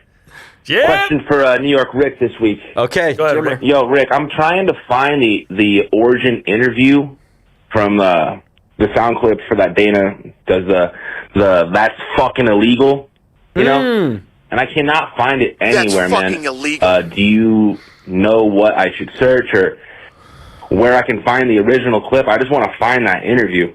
But anyways, yeah. Been loving the shows lately, guys. Deuces, love you. Okay. So I know that video was a longer interview with Dana White where he's on the street. Okay. I typed in Dana White fucking illegal Sherdog on Google. There's a Reddit. Okay. Here's how you find it. I think they posted it in the they posted it in the Sherdog forums, but that one's down. You go on, you type in Dana White fucking illegal Sherdog. There's Reddit is the second thing that comes up. The first Reddit option is Ben Askren was part of Dana White's infamous Sherdog, blah, blah, blah. Don't click that one. Underneath that one is a post from May 11, 2023. Here's the legendary That's Fucking Illegal interview with Dana White responding to Gary Shaw allegedly paying Seth Petrozelli to not take Kimbo Slice to the ground. Let me click on it. Here it is. Okay. It's a video by MMA Report is the YouTube channel. It's 2 minutes long. Elite XC should be investigated. I found it for you. 17 years old. 17 fucking years old. Holy shit. That's fucking illegal. Shout out to MMA Report. 705,000 views. There's the video. Yeah, it was in the middle of a longer interview. There it is. Shout out to you, Jimmer. That it will always be an all-time clip. The way he looks at the camera, that's fucking illegal. He's so good. Amazing. Boys, this is Dagger from Hastings, Michigan. What's up? I just wanted to give a quick call. First-time caller, long-time listener. Me and my wife, Alicia, we just found out we're having a kid. Hey. Congrats, brother. So I thought I'd welcome. Yes. better to call than after finding out that news, huh? Who better than to call I love the Boys in show, the Bag and you voicemail guys line? do awesome, and I'm actually just watching live from Seattle, and you guys just make our work day so much better. Thanks, guys. See ya. Thank you, brother. We appreciate you listening. Congrats. Congratulations on the child. Happy and healthy. Congrats on the sex. It's great. Yeah, true. We're true, literally true. beating up babies. Soon you will be. Congrats, though, brother. That's fantastic. That's awesome. Happy and healthy. Happy and healthy. Hey, boys. I called for the first time a couple days ago about me and my wife having a kiddo. And we're calling again, and No, it's she's the same here guy. with us. Hi, guys. Just wanted to call in again and say hello. You guys do a great job. Have fun in Seattle at the fights. Go Izzy. Oh, boy. Apparently that didn't work out. Time for us. capsule right there. Great to meet your wife, though, man. Yeah, shout out to your wife. You sound like you've been drinking a little bit. Nah, you know. Congrats. Who's to check? Well done, My Frankie. job here is done. Jinx. Yo, shout out DoorDash. You know, I'm happy you guys got that sponsor, got that bag. But please, stop ringing that fucking doorbell. My dog is going insane. I thought Runs about up the that. door and starts barking at it. Nobody's there. Like, shout out, though. Happy for you guys. I thought about that when Frankie was ringing it all show this week. I've never had a dog, so I've never had to think about that. Oh, yeah. Whoa! In the studio, hey! Yeah, I don't want. I'm fucking you know what? talking here. Don't ring that anymore. No, this is not my fault. Shout out to DoorDash. We appreciate them. Oh, can you not get it off? My big ass head. There it goes. That's it.com. Shout out to DoorDash. Shout out to That's how DoorDash. I'm getting my dinner tonight, baby. Ariel, leave you anything in the bag? Anything to Nah, eat? bro ate everything. That was all the voicemails. Badass. Thanks so much for calling in. We really, really appreciate it. Thank you. Got any super chats, Frankie? Super chats. We do. Happy IBS Awareness Month. Everyone remember to do your annual gut biome test. I need to do that, and I need to be more aware of IBS Awareness Month. Or those suffering with IBS. Me. My bowels are irritable. Who gives a shit? Gout is also a serious thing. No, Bougie it isn't. Alpaca 8250 says the Sabres' last playoff appearance was 2011. And this year in October, they were last in the NHL. And now they're first in their division and ended the drought. Is there any combat sports comparison to this? Man, it's just so tough. Sean Strickland. Yeah, Sean Strickland. Sean Strickland being fucking battered and then winning the title off Izzy was a crazy ass turnaround. Michael Bisping? He went for a long time without getting the title. Charles Oliveira? Those guys were all like good and up and down. Hold on. This was, let me go back to this. Are you going to Sean Strickland's resume leading up to the Izzy fight? Yes. What was it? Abus Magomedov was the fight before. Nasruddin Imavov lost by split decision to Cannonier. Knocked out by Alex Pereira. Lost to Jared Cannonier. Knocked out by Alex Pereira. So July of 2022. Yep. Knocked out by Alex. International Fight Week. Then December loses to Jared Cannonier. Then decision. January beats Nasruddin. Back-to-back main events. That was up at 205. July beats Abus. Finishes him. And September beats Izzy. So in Got that title shot a year and circumstantially. 3 months went from getting fucking cold cocked by Alex Pereira to being champion, beating Israel Adesanya. Remember, it was supposed to be DDP, but DDP wasn't ready for September. So yeah, that's probably the one. In a year's time, he really fucking went from the outhouse to the penthouse. Are we getting into the Sabres, Frankie? My wife. Yeah. My wife. My wife. She and super producer Josh have been popping off for the Sabres. And I just had to remind both of them that at the beginning of this season, the only thing that was going on for the Sabres is they had been selling like a beer Sabres cup. And people were like, they go for like $250 on eBay right now. Wow. But it was like, that was all they had to look forward to. And, you know, I guess it's the miracle. Yeah, you love downplaying your wife's sports teams. It's like, I hear about it all the time at work. You know, the Bills this, the Knicks that. Then I come home and it's like, it's the Sabres. I'm like, just fucking Give me a fucking break. What? Didn't they finish first in the Eastern Conference? Who? The Sabres. Let's see them. That's what he said, right? Yeah. See them win the cup. It's not all or nothing, man. You can still have a great season and not win the title. You know about the playoffs issue that they had with the Stars before, right? No, what is it? They're just like, they always, they'll blow it and then they blame it on the other team. Does it remind you of something? No. We're going to catch a Canadian cycle in person. This is from Hey. moderator extraordinaire Elijah Wandry. Enjoy it, Elijah One. That's going to be fucking incredible, man. I hope you hit. And lastly, Bill Steinmetz. Just wanted to thank the whole Uncrowned team for all their travel and sacrifice recently for content for the fans. Thank you so much. Hashtag forever legend. Legend. Coming from the legend that Yeah. is Bill Steinmetz. Shout out to We Bill appreciate Steinmetz. you. We appreciate you. We appreciate you. Yeah, man. Sabres opening up against the Bruins. Exciting stuff, man. Canuck? Us? Go to the Canuck? To watch hockey. I'm down. Playoffs are starting, baby. I want them all dressed wings, baby. All right, thanks so much to everyone that sent in a super chat. Thanks so much to everyone that sent in voicemails. And I think that'll just about do it for us here. It's good to be back in studio. Been 4 long weeks not here. We're back, baby. Winnipeg this week. Apex next week. Then an off week. And then we got UFC 328. Off week. All right, I'm looking forward to that. Pretty sure there's an off week. Yeah. Because next week is Aljamain Sterling versus Yusuf Zalal. All right, that's going to do it for us. Thanks so much for watching. Crack tomorrow. Don't forget. Back on Monday as always. Thanks for watching. We're out of here.